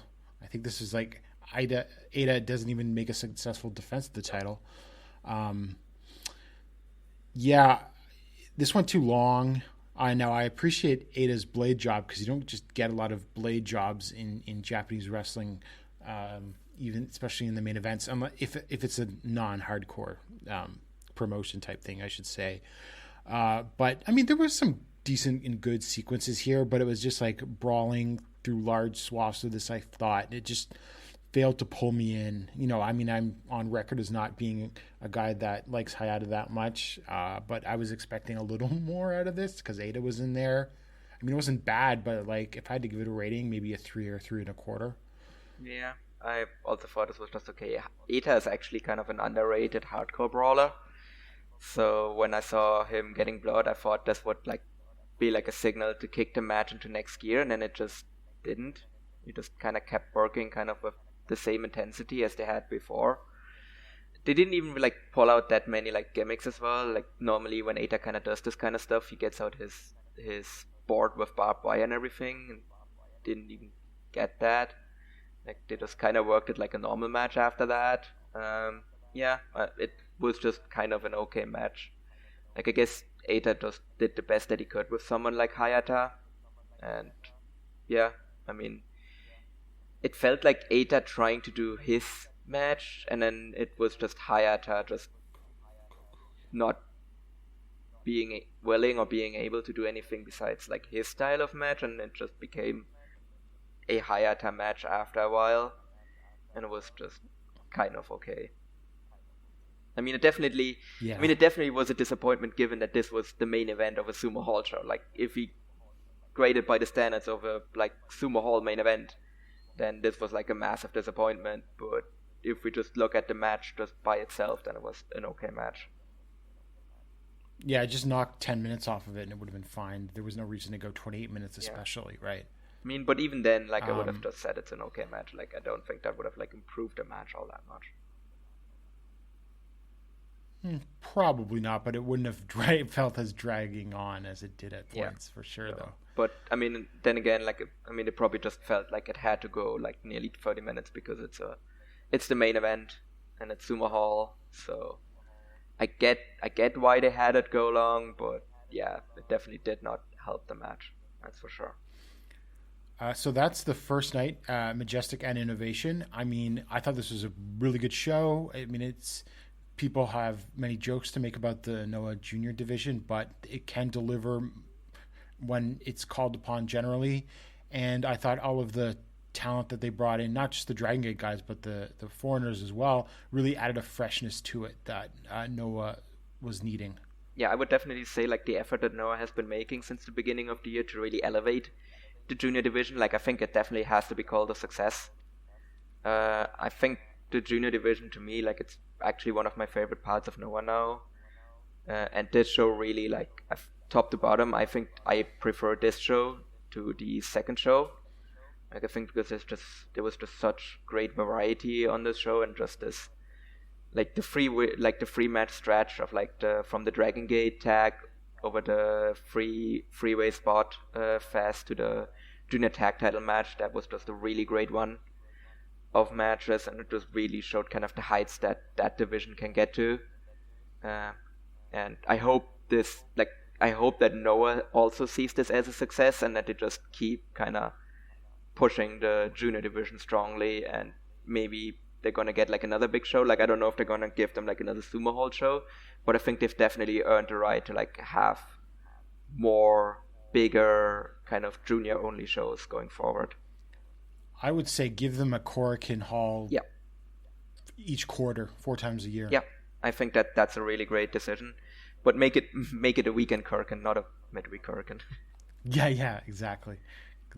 Well, I mean, it is Golden Week. Happy Golden Week, Paul. Yeah. So, I mean, that's why, you know, All Japan can do 986 fans at an 11:30 a.m. show on a Wednesday.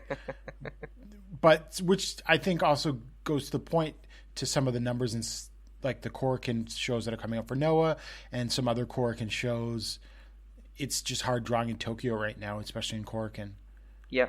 No, but I do think they've kind of earned the rights to have like their own Korakuen show going forward, and then maybe like you can also like have them run like, I don't know, like a bigger building in Osaka as well. So just to like see what they can do there, if they kind of maybe like they should do a, you know, it would be a great troll if they ran a show in Kobe.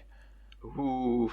Well, to be fair, I mean, you do have a good relationship with well, no, but it's the point to do it as like a troll, like a, you know, obviously like Dragon Gate guys on the show, but you know, you do it to heat up the rivalry. I mean, I would, if you do like a Triangle Gate defense in Noah, like I would probably do it in Kobe in that case.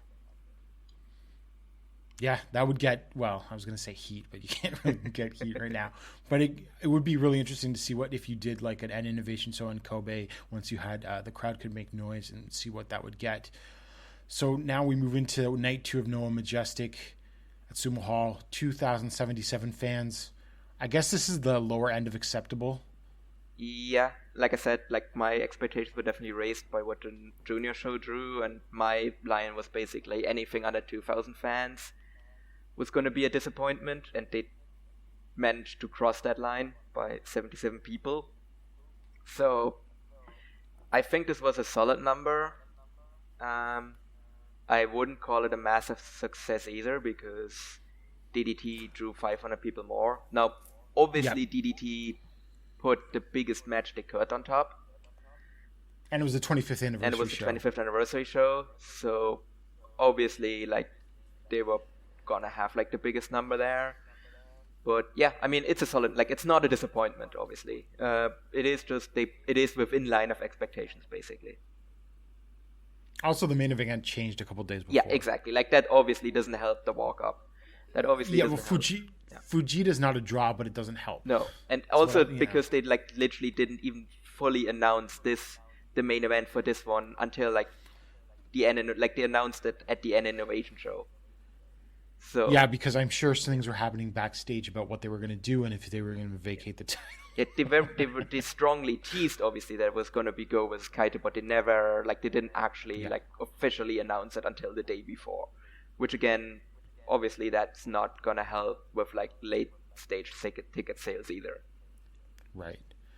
So to open, we had Slex and Kai Fujimura defeating Alejandro and Yasutaka Yano, with the close of the business on Slex against Yano in 10 minutes and 22 seconds. Close of business is Cobra Clutch. And I thought this was another good opener. Slex continues to seem to get over with the sunglasses. He put some sunglasses on Fujimura, and Alejandro and Yano look great, and is just perfect for getting Slex over some more. Yeah, I'm just like, I do like the sunglasses gimmick. I think he has to be kind of careful to not kind of accidentally like put himself into a comedy role with it. Because like sometimes I get the feeling like there's definitely like a point where you can overdo the sunglasses gimmick and it becomes a bit too much DDT rather than Noah. Yeah. So like that's just something to pay. I think is something he should like be careful of. But like otherwise, yeah, he's definitely like he's getting over with it, and he kind of used both of these shows to kind of establish two finishers, which is a good idea. So yeah, no, good match overall. The next match was the Congo team of Manabu Soya, Tadasuke, and Hajime Ohara defeating Funky Express, King Tane, Mohamed Yone, and Akitoshi Saito. 12 minutes and 55 seconds with Soya pinning Yone after the Dando. I mean, this is every other Funky Express match you've ever seen. There's nothing really to say about it. No, I was just surprised that they lost the match because I actually expected Ohara to get pinned here. Right. But yeah, maybe that means they might want to like do something more with Soya as well. So. In the next match, Stinger, Hayata, Yoshinari Ogawa, Chris Ridgway, and Seki Yoshioka defeated and Yuya Susumu defeated Perros del Mal de Japón, Nosawa, Eita, Tejano Jr., Kotaro, Suzuki, and Super Crazy by disqualification in 9 minutes and 28 seconds. This was just an angle. Yeah. To show that Perros and Stinger really hate each other. I mean, it's like every Perros and Stinger match ever. Like, it's literally any multi-man tag between these two. Like, it's never actually a match. It's literally just a prolonged angle every single time. Well, this one annoyed me because it's like, this is something you do in Korakuen Hall, not at Sumo Hall, to me.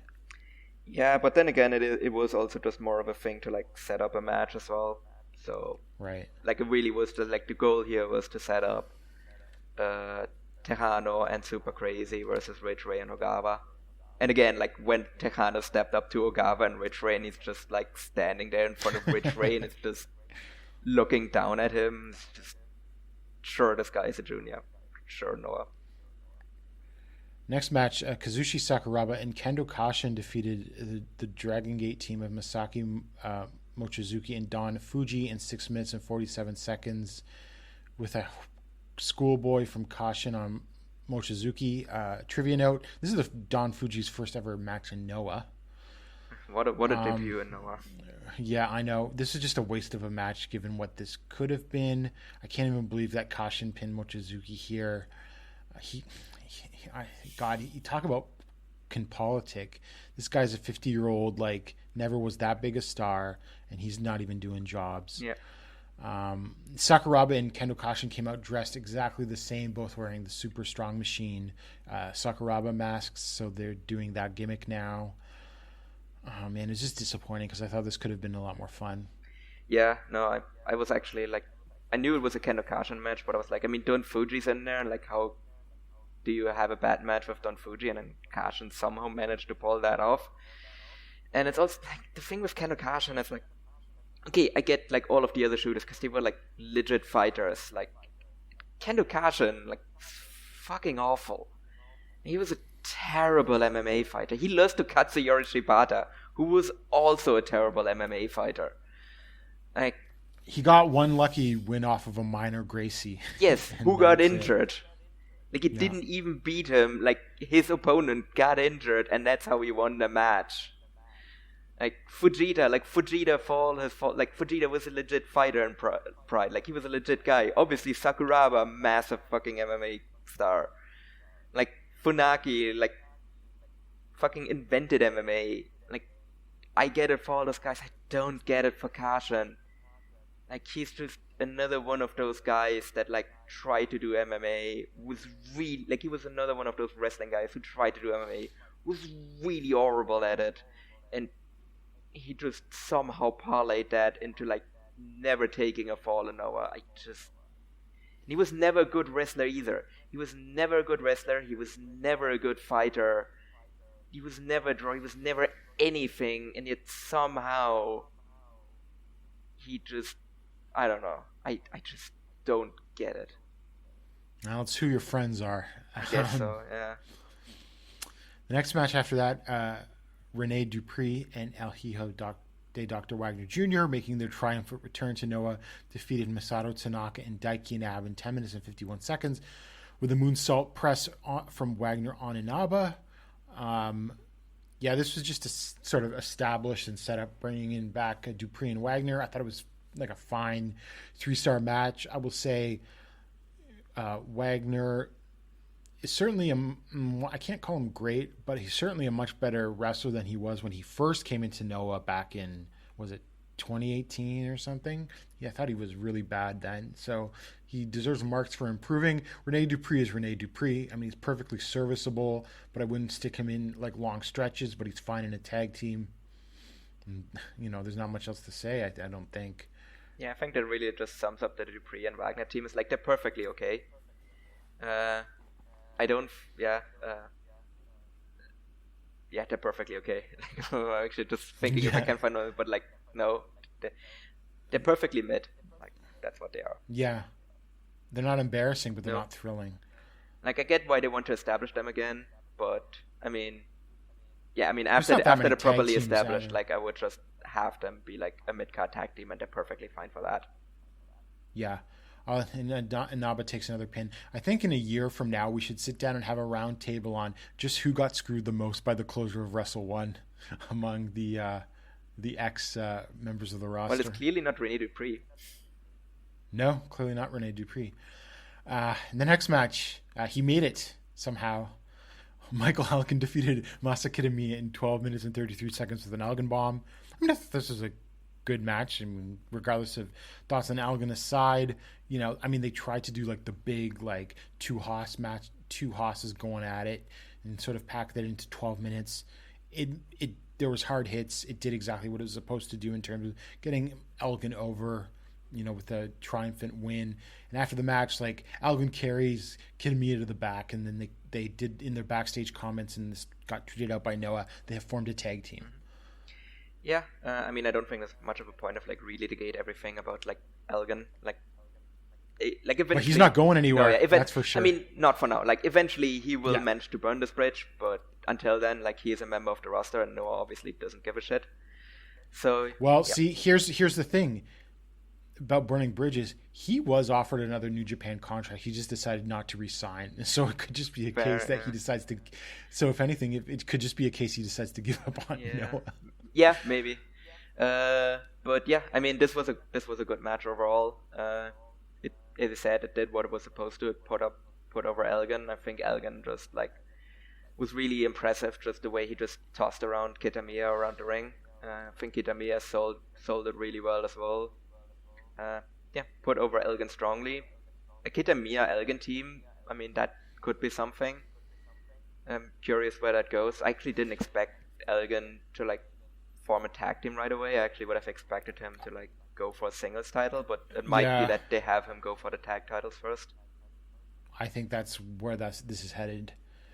So the match after that, the next match was the GHC national title. Masakatsu Funaki defeated Simon Gotch in 9 minutes and 47 seconds from a referee stop from a sleeper hold. I guess I have to retract what I said from Simon Gotch. I thought he's looked well in Noah, and I thought he looked well in here. I think that's partially due to the sort of quality of opponents he's facing. Like, doing this stuff against guys on the indies, regardless of Gotch's ability, it's like you have American indie guys trying to do like shoot style and martial arts stuff, which is very different when you get into the sort of, quality of wrestlers in Japan. So, I went 3.5 stars on this. I thought this was fun, good match. Yeah, it was okay. Obviously, like, if you want to do shoot style, like, there's no one really better to, like, get in there than Funaki. Like, literally the guy that, like, more or less invented shoot style. So yeah, he was in there. Yeah, so I think that's, like, probably, like, the best guy for, like, Gotch to go up against. I think kind of style-wise, he fits in really well in Noah. So, his look, it's certainly a choice. Okay. So he's got, I guess, what's called a devil lock, which is like popularized by the band The Misfits. It looks like horrible on him. He might as well just put on like makeup to make himself look like a zombie, sort of to lean into the gimmick. He's got to get rid of the hair, but other than that, he's looked good. Yep, I think this was a perfectly acceptable match. I don't think it was like really great match, but I think it definitely like exceeded my expectations that I had for this match, which obviously were not super high. But I think he like adapted to the style well, and I think he's going to be fine in Noah. Yeah, he's exceeded my expectations already. And actually, he was because on the junior show they had like sort of a parade of the foreigners doing commentary, and I thought he was like the best one of all of the foreigners who did commentary. Yeah, no, easily. Like it was also very clear that like he did his homework, like that he was a like obviously unsurprisingly he was a regular Noah watcher before he came into Noah. Like I think that makes perfect sense that like Simon Gotch was watching Noah before. Like I think that's not a surprise. But yeah, he just felt like a guy that knew what he was talking about. Like some of the other guys, like I don't feel like had a really good idea. Rene Dupree was awful. Yeah, Rene Dupree. He's just like, oh, look at that and stuff like that, you know. I also love like the best part of that was Rene Dupree like plugging Wrestle Universe on a show airing on Wrestle Universe. Yes, thanks, so Rene. Well, was it on Obima as well? Well, the English feed definitely wasn't. No, that's true. Also, one thing I will give Gotch credit for, consummate professional, because like at one point like Fulton and Pickering were like wanted to talk about Gotch and what he was feeling, but he was like trying to steer it back to cover the action. Yeah. No, I think that was I thought he did really well in that one. Like I think actually across both shows, out of all of the like guest commentators they brought in, like he was easily the best one. Because they brought in some people like on this show as well to do guest commentary, and bless Chris Ridgway's heart, he's a great wrestler, but it's not a great pro, and he's an even worse commentator. Yeah, I hope they should bring in Akitoshi Saito as sometime on English commentary, because I've heard his English is quite good. I think that would be kind of cool. Yeah, who was it again? The guy that they brought in on this show out of the Japanese guys to do commentary? Oh, I can't remember now. It wasn't the guy that does like Tokyo Joshi commentary, was it? No.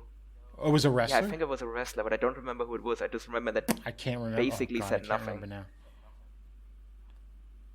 now. Who was it? Maybe it was Saito. No, because Saito's English is good. Like, and this was not a guy who had good English. I'm trying to think. I can't remember now. It'll come to me maybe. Yeah. I mean, again, but that also shows like how unmemorable that spot on commentary was as well. But yeah, no, I thought Gotch, like, yeah, definitely Gotch exceeded expectations both on commentary and in the ring. So good job out of him. And then we had the team of Dragon Bain, Alpha Wolf, Extreme Tiger, and Ninja Mac defeating Daisuke Harada, Atsushi Kotoge, Yohei, and Junta Miyawaki in 16 minutes and 33 seconds, with Dragon Bain pinning Miyawaki. Another great just showcase for these guys. Ninja Mac did his thing and probably got over the most out of all of them, but it was just, nonstop action and everything, and what exactly it needed to be at this point in the show, I think. Mm-hmm. I think he also like shook hands with Harada after the match. Yes. So I would definitely expect him to be like a guy that is going to be like in the Noah Junior like home army. So just obviously like you want to have him be a baby, like just a clear cut baby face, just the like way he gets over. Yeah, I thought this was a really good showcase for like the foreigners coming in. Like this was very clearly the focus of the match, to just like give all of them a chance to kind of like get in, like familiarize the crowd with the signature spots. They did do that well, and yeah, the match did what it was supposed to do, and it was just like a really nice, good spot fast and established the guys well. And next we found out the identity of the biggest X ever. Naomichi Marufuji and Satoshi Kojima defeated Yoshiki Inamura and Kinya Okada in 15 minutes and 1 second, with obviously a lariat from Kojima on Okada. Kojima he's going to be in Noah full time. We don't know if that is a real jump. He was announced as New Japan's, so a soft jump or an easing in type thing where, like with Akiyama, he was lent out to DDT, but then he just joined at the beginning of the following year in 2021 when his All Japan contract would have expired. So I don't know. I mean, Kojima has jumped before. I know that he left All Japan originally to go back to New Japan over money issues, so I don't know what his actual relationship with Muto is these days. but sometimes time heals wounds, obviously. So I don't know. We'll have to see what happens with Kojima. I don't really have a good read on it. Yeah, I mean, it is wrestling. Like, if apparently, like, Shingo and Shima can patch up their relationship. Like, I'm sure Muto and Kojima can as well. Especially because money shouldn't be an issue in Noah, Right. given the Cyberfight backing. Like, I actually expect this to be kind of, a soft jump where it's like, oh yeah, I'm New Japan's Satoshi Kojima, but now I'm wrestling in Noah, and I'm never wrestling in New Japan for some reason, and then I just expect by, like, the new year, they will just make it official then. In terms of, like, this being the biggest X ever, I love Kojima. He is legitimately one of my all-time favorites. Like, when I was at All Out, and I saw him wrestling Moxley, like, I just went very loud when Kojima came out, and I didn't really go very loud when Kojima came out here.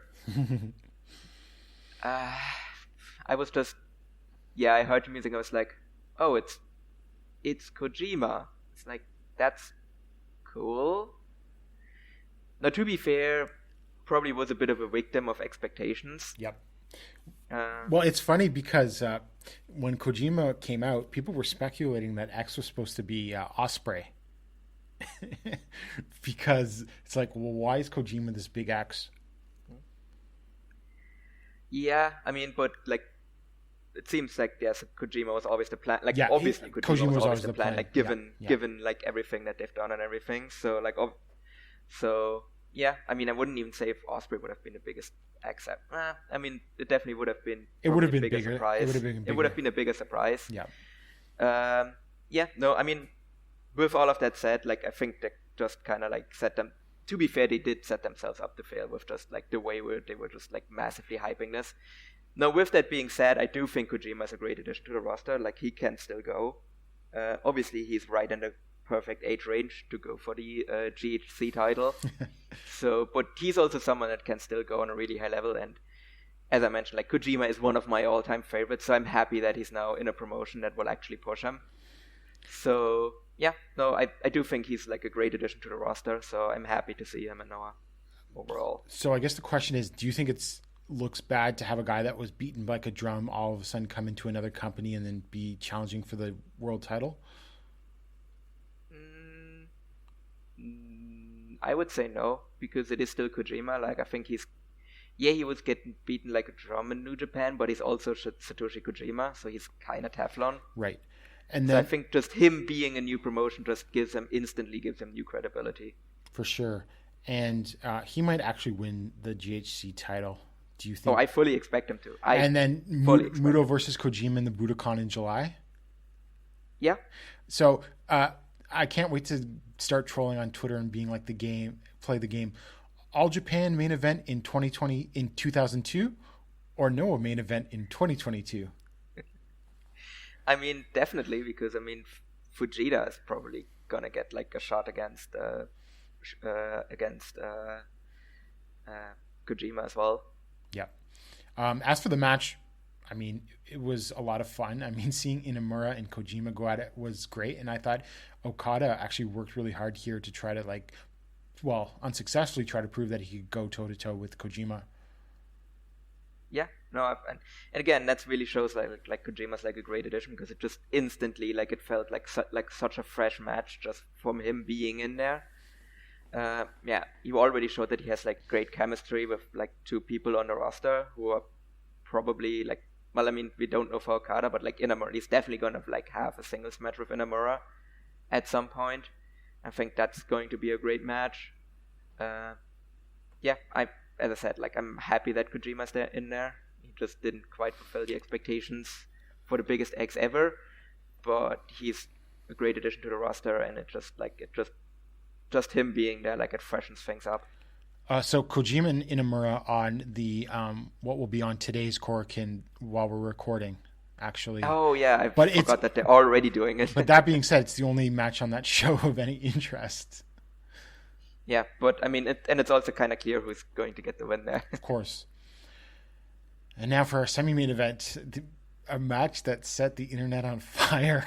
The GHC tag team title, Takashi Sugiura and Hideki Suzuki defeated Keno and Katsuhiko Nakajima in I don't have the time in front of me, but it was like 20 something minutes. And obviously infamously 18 of those minutes were just Hideki holding the pin on Nakajima. Yeah, 18 of those minutes were just holding. Yeah, double arm suplex from Suzuki on Nakajima.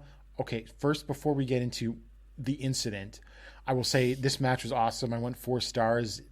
I think Nakajima just seemed like and Keno too just seemed like, and of course reports are that they are pissed, but they really took it out on Suzuki, which I thought really sort of made this match actually, right? And it was, and obviously Sugiura is Sugiura, and Hideki is a great wrestler. I would never deny that. I've gone 5 stars on a Hideki Suzuki match before. But obviously, so this was a great match.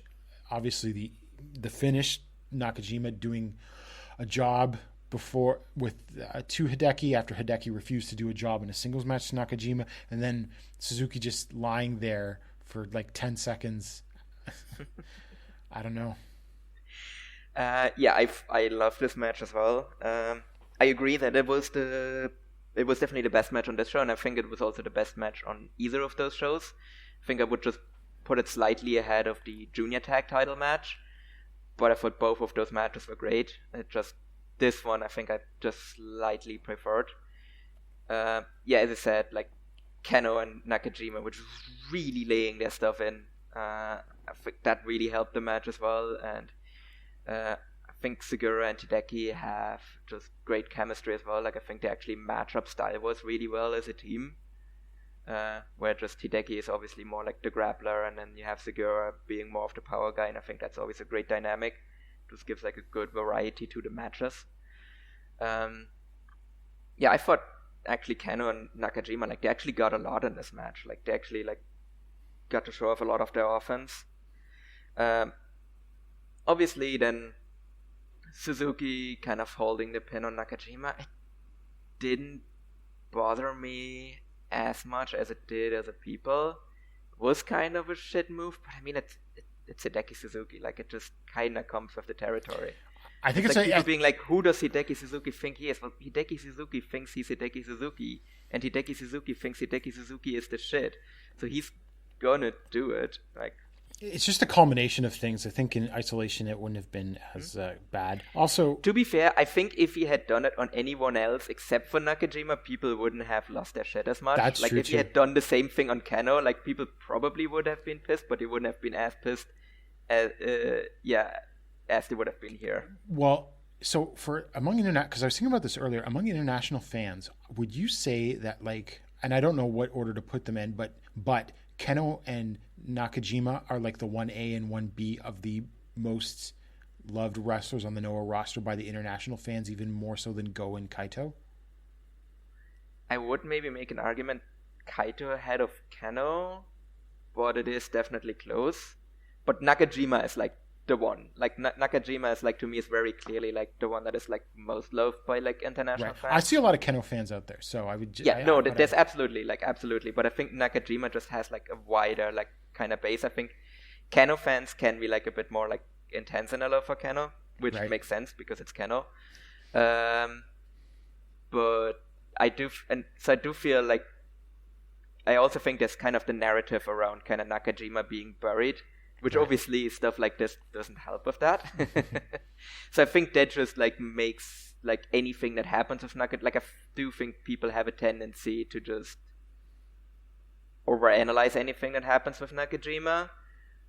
Obviously, like, but I think that's more relevant for like something like that we're gonna talk about later. Mm-hmm.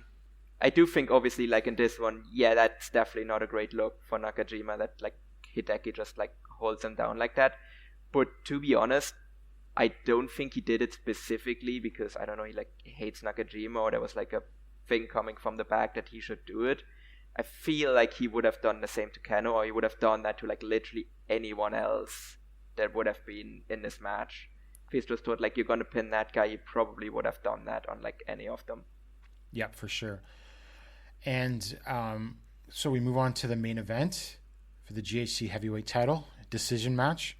Go Shiozaki defeated Kaito Kiyomiya in 30 minutes and 2 seconds with a go-on lariat to become the 38th champion and win the title for a 5th time, which is a new record. Previously, he had shared that record with Sugiura with 4 reigns each. I thought this was actually my match of the night on this show. I went 4 1/4. I thought Kaito worked really hard here trying to make something out of this match. But ultimately, I think what made it from like going into like match of the year candidate is that it just didn't get me on that emotional level because I was quite sure that Go was winning. So I think that was sort of a factor here. But I mean, it was just incredible wrestling. And like I say, Kaito, well, and Go too. But really, I think Kiyomiya really should get recognized for being one of the best wrestlers in the world. Yeah, I thought this was a really strong match. I didn't quite like it as much as either tag team title match, to be honest. Because as I said, it just kinda like it had no build. It had no real intrigue about what the outcome would be to me. So obviously, like both men did really well with like what they were given, and it was still a really good match. Like I don't want to pretend that it was not, but it just like I had like no real like strong emotional connection to it either. Like that's really what was missing from there. It's like it was 2 great wrestlers going in there and having a good match with each other, which is expected. But obviously, like given that like it was literally announced like the day before that this match was actually going to happen, like there's only so much you can really do with that. There's only really so much you can like build to with like in the match if you had no build previously. Like they didn't really have like many interactions on like tag matches or anything that they could like call back to. So yeah, I think they did well with what they were given, and they did well given the circumstances, but it also like never really like connected with me on that like next level that I could say it was a great match. So yeah, it was good. It was really good, really good. Like if it actually had any build and if there had been any like doubt about the outcome, I think then definitely I probably would have rated this match a lot higher. But just the way it was like really good, but not great. Yeah, like that's sort of like the emotional investment's the dividing line between a very good, excellent match and like match of the year candidate, right? And it came in for me just under that match of the year candidate level, which is like I consider like 4.5. So I guess we should add the note. I can't remember what match this happened in, but Rob Van Dam is coming in for the Cyber Fight Festival in June, and I don't know if this has been confirmed, but I'm hearing some whispers that this isn't just a one-shot. Is RVD really like a guy that is that well known in Japan? So he had a run in All Japan in the 90s, but like the most he ever did was be like a fall guy and challenge, I think, a couple of times for the junior title. He worked the All Japan tour with Sabu in early 2001, like as ECW was closing. And the only other times he was in Japan was through TNA. Yeah, so because he was on a Wrestle Kingdom, right? Yeah. I do remember that he was on the joint Wrestle Kingdom that they did with TNA. So he's not an unknown quantity, but it's not even about how well known he is. He is in rough shape. Oh, he's awful. And his last Impact run, which I think was in early 2020, he was awful. I've seen people claim that he did this to get out of paying like alimony to his wife, but it's probably true. He has CTE, and it's affecting him. Yeah. It's affecting him. Like that's not a great. Like I've heard things about him. Like he's off, right, because he's of all the head trauma. That's not a great sign either.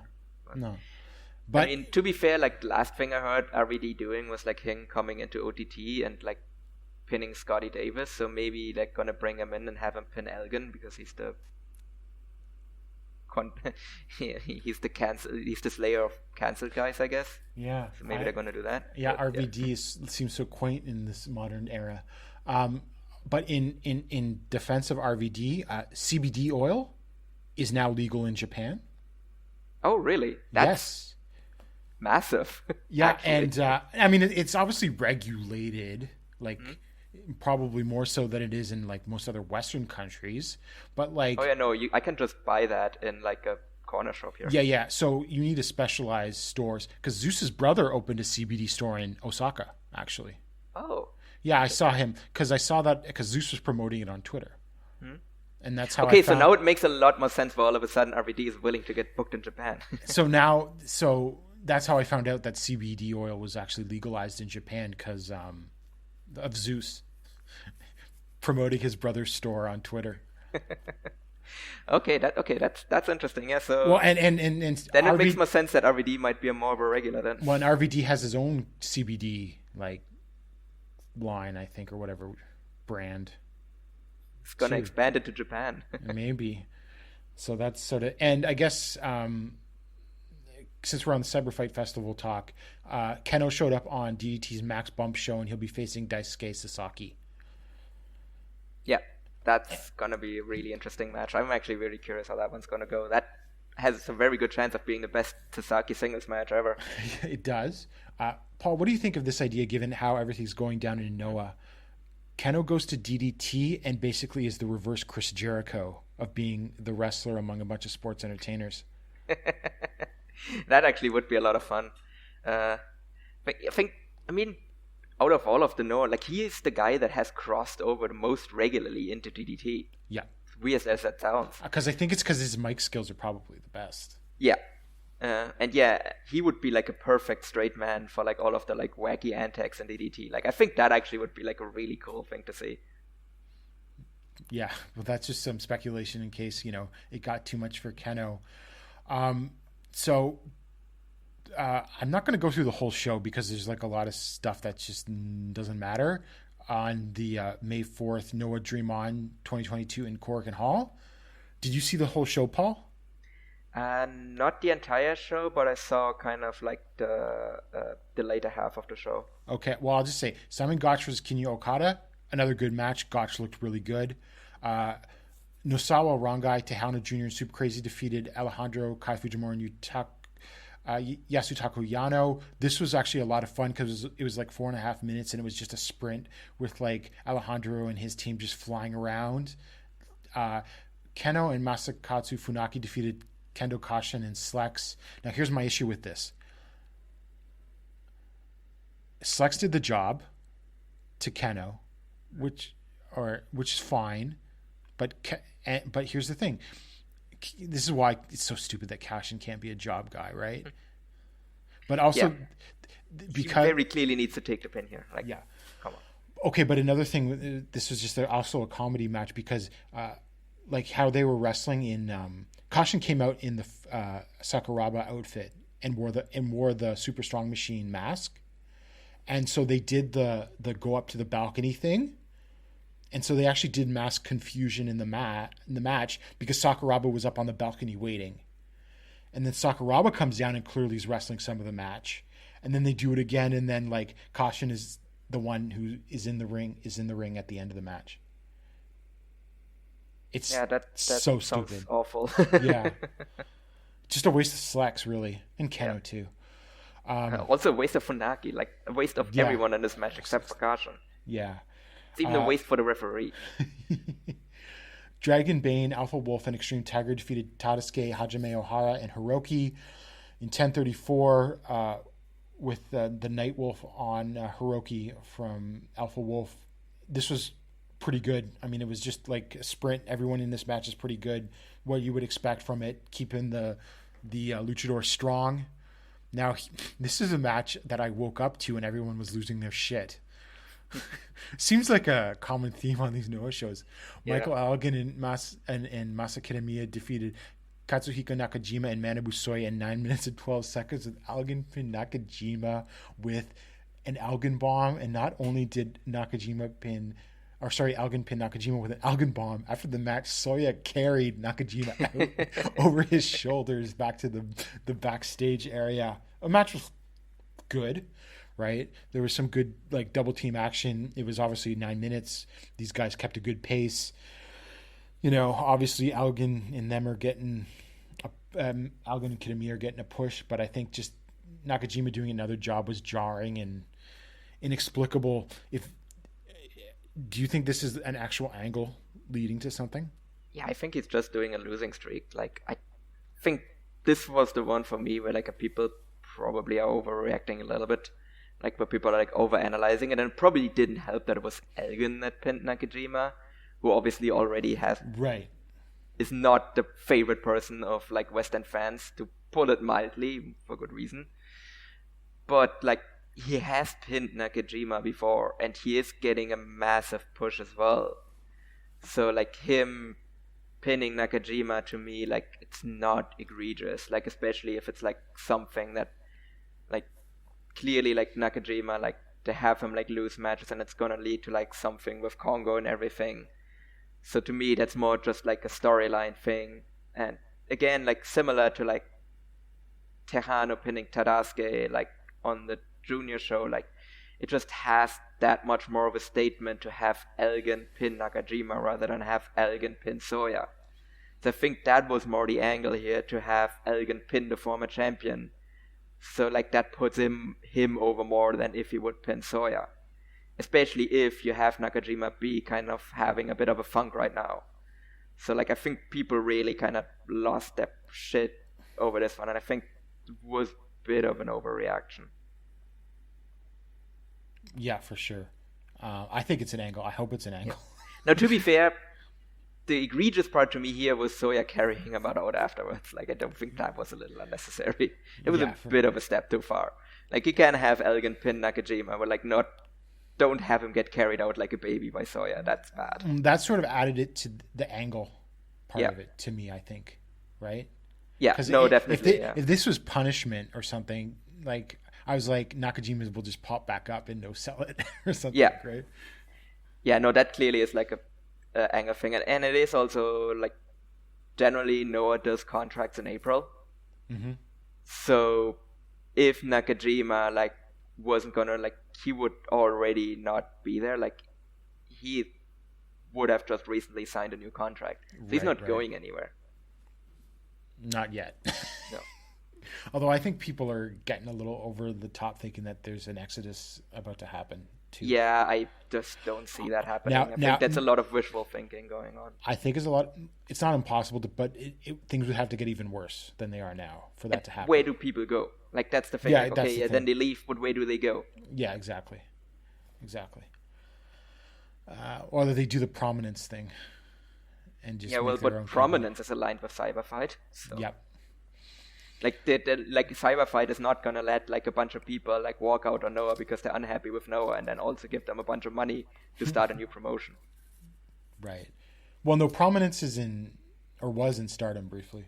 Yeah. No, to be fair, but I mean, they had shows on like Wrestle Universe and everything. Right. Okay, so the next match after that was Hayato, Yoshinari Ogawa, Chris Wedgeway, Seki Yoshioka, and Yuya Susumu defeating Daisuke Harada, Atsushi Katoge, Yohei, Hao, and Junta Miyawaki in 13 minutes and 19 seconds with a buzzsaw kick from Yoshioka against Yohei. And then I guess after the match, Stinger split. Ogawa and Ridgeway attacked the rest of them. Which is interesting because that means they finally kind of paid off the kind of heat or kind of dissension between Ogawa and Hayato at the beginning of the year after their singles title match, which kind of disappeared after that and then just kind of randomly resurfaced here.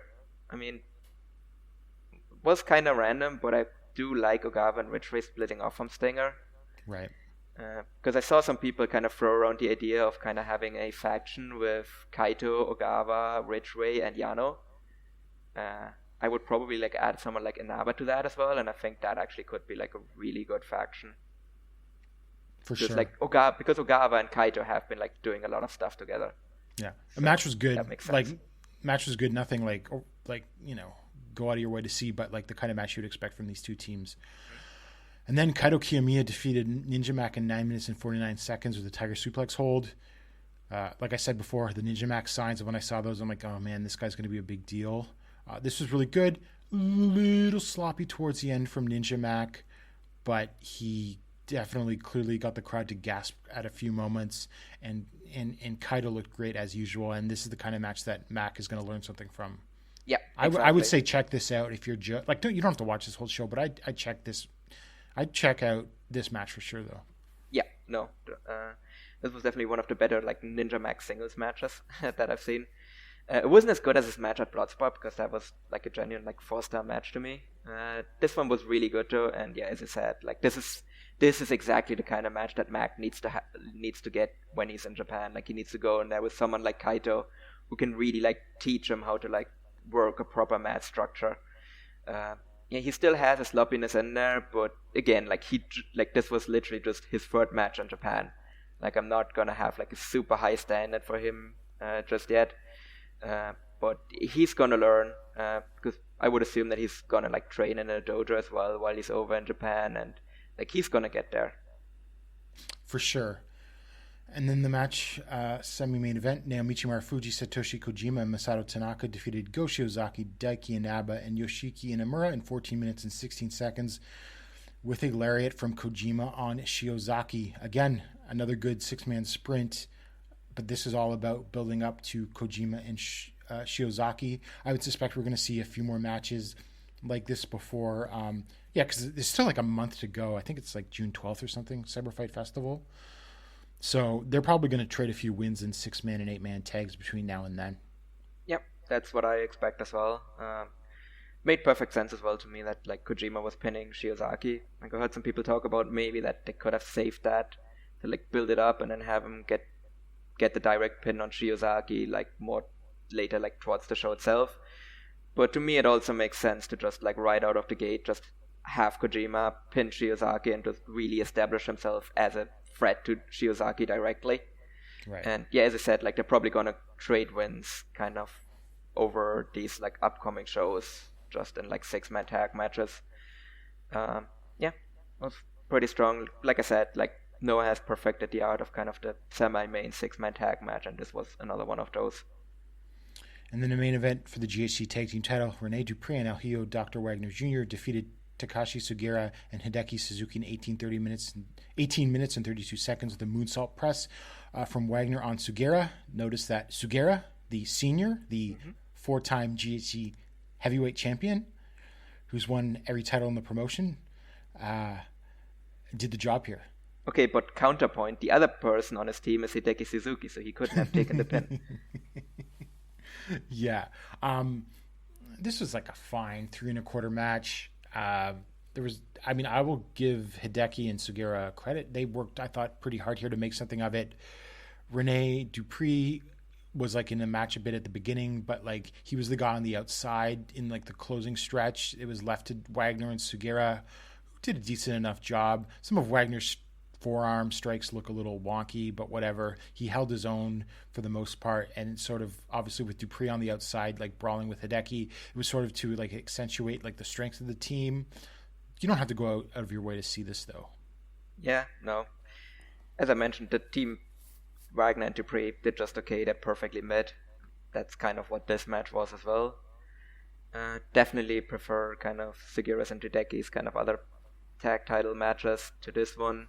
But it also wasn't a bad match either. I was just kind of coming away from it being like, yep, this was a perfectly acceptable match and exactly what I expected this match to be, which I suspect is going to be every kind of Dupree and Wagner title match going forward.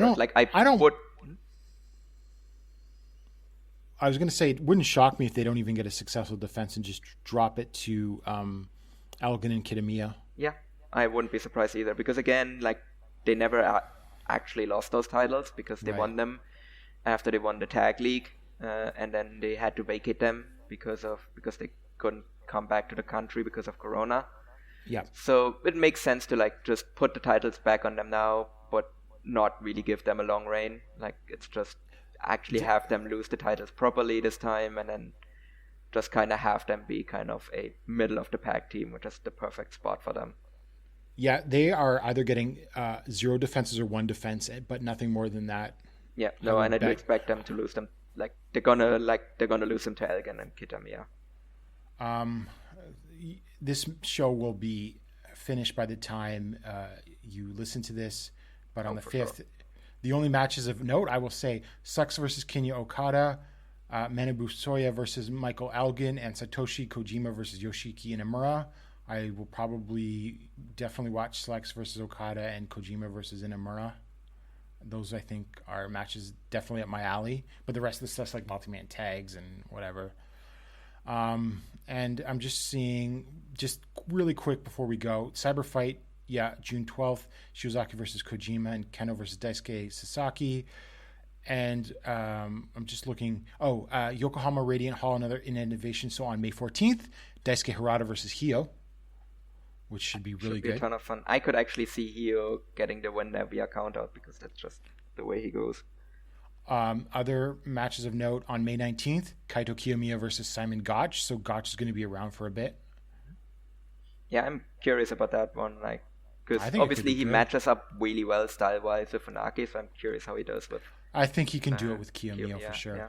And on that same show, Go Shiozaki and Daiki Inaba versus Marufuji and Kojima. I could see Shiozaki pinning Kojima there. Yeah, and I can see that one go either way, but I mean, I could also see Inaba getting pinned. And everyone's favorite Keiji Muto returns on May 21st at Oda Ward City Gym. It seems like a big show to be running just like a couple weeks after. Because I don't think that's going to have a GHC title match. I don't know what that's going to draw. If that draws 1,200, would you consider it a success? Yeah. I would. We don't really know that much about the card yet. So. Well, it's Shiozaki, Kiyomiya, and Tanaka versus Keiji Muto, Marufuji, and Kojima. All Japan drew 1,300 there for Ishikawa versus Miyahara. I can't believe I blanked on his name of all people.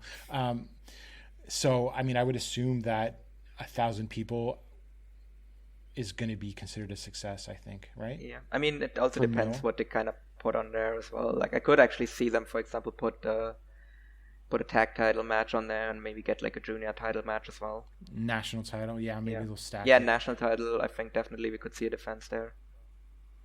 Yeah, so that's it for Noah. I don't know. I really enjoyed these two shows, but there's just too much going on for me to being everything is fine meme. Right? No, definitely not everything is fine in Noah. I think the doom saying about Noah is getting a bit out of control as well, though, because it's I have a feeling that some people think the promotion is about to go out of business, and that's definitely not the case. Well, but there's definitely NOSAWA could run it into the ground with his booking of his friends that Cyber Fight decides to cut bait, but that's still a couple years away, I think. And again, the drawing, I don't think that they're really where Cyber Fight wants them to be, but it's also not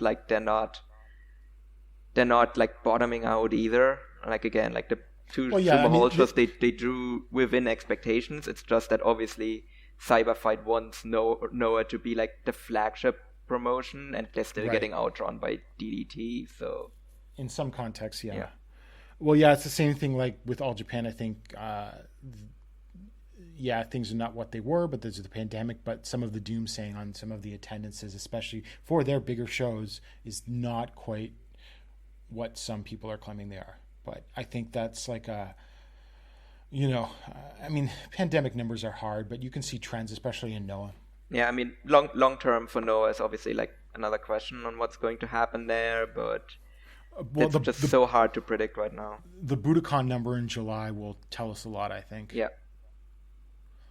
I do expect Cyber Fight Festival to draw, but I also feel Cyber Fight Festival draws because they actually, with the first one, they managed to establish that one as a proper big show. So I think it's going to do well just based off the fact that it's a Cyber Fight Festival. We'll see how big a draw RVD is. Yeah. Oh God. RVD in 2022. It's not going to be pretty. He's the only wrestler worse I know right now than RVD would be Muto, I think. Kashin. Oh yeah, that's a good point. Okay, well, but that just goes to show, right? RVD can still do the Rolling Thunder or whatever. Hopefully, because last time, who knows, right? But that's been 2 years, right? His last run in Impact was 2 years ago. Yeah. But now, mind you, he hasn't been wrestling much, he's been wrestling on indies, I think. Yeah, he's been wrestling on low level indies. Let me actually just quickly take a look at that. It's damn it, cage match. Why don't you put on Yeah. Well, I mean, Rob Van Dam. So what has he done since he left Impact? Since September 22nd, 2020, which was his last match in Impact, where he defeated Sami Callihan on TV. He hasn't had a match in Impact since then, so he has 5 matches since then. The biggest spot probably him working OTT against beating Scotty Davis, and then otherwise, nothing really of note. He did wrestle. Him and Bully Ray wrestled the Hardy family office. Oh God! In the ECW arena. Jesus. Still doing that, eh? Yeah. Wow. All right. Well, Paul, I don't think you have any more thoughts on Noah, do you? No, I think we've got everything covered on that. Okay, well, for Paul Vosh, I'm Gerard DiTrolio, and we'll see you in 2 weeks.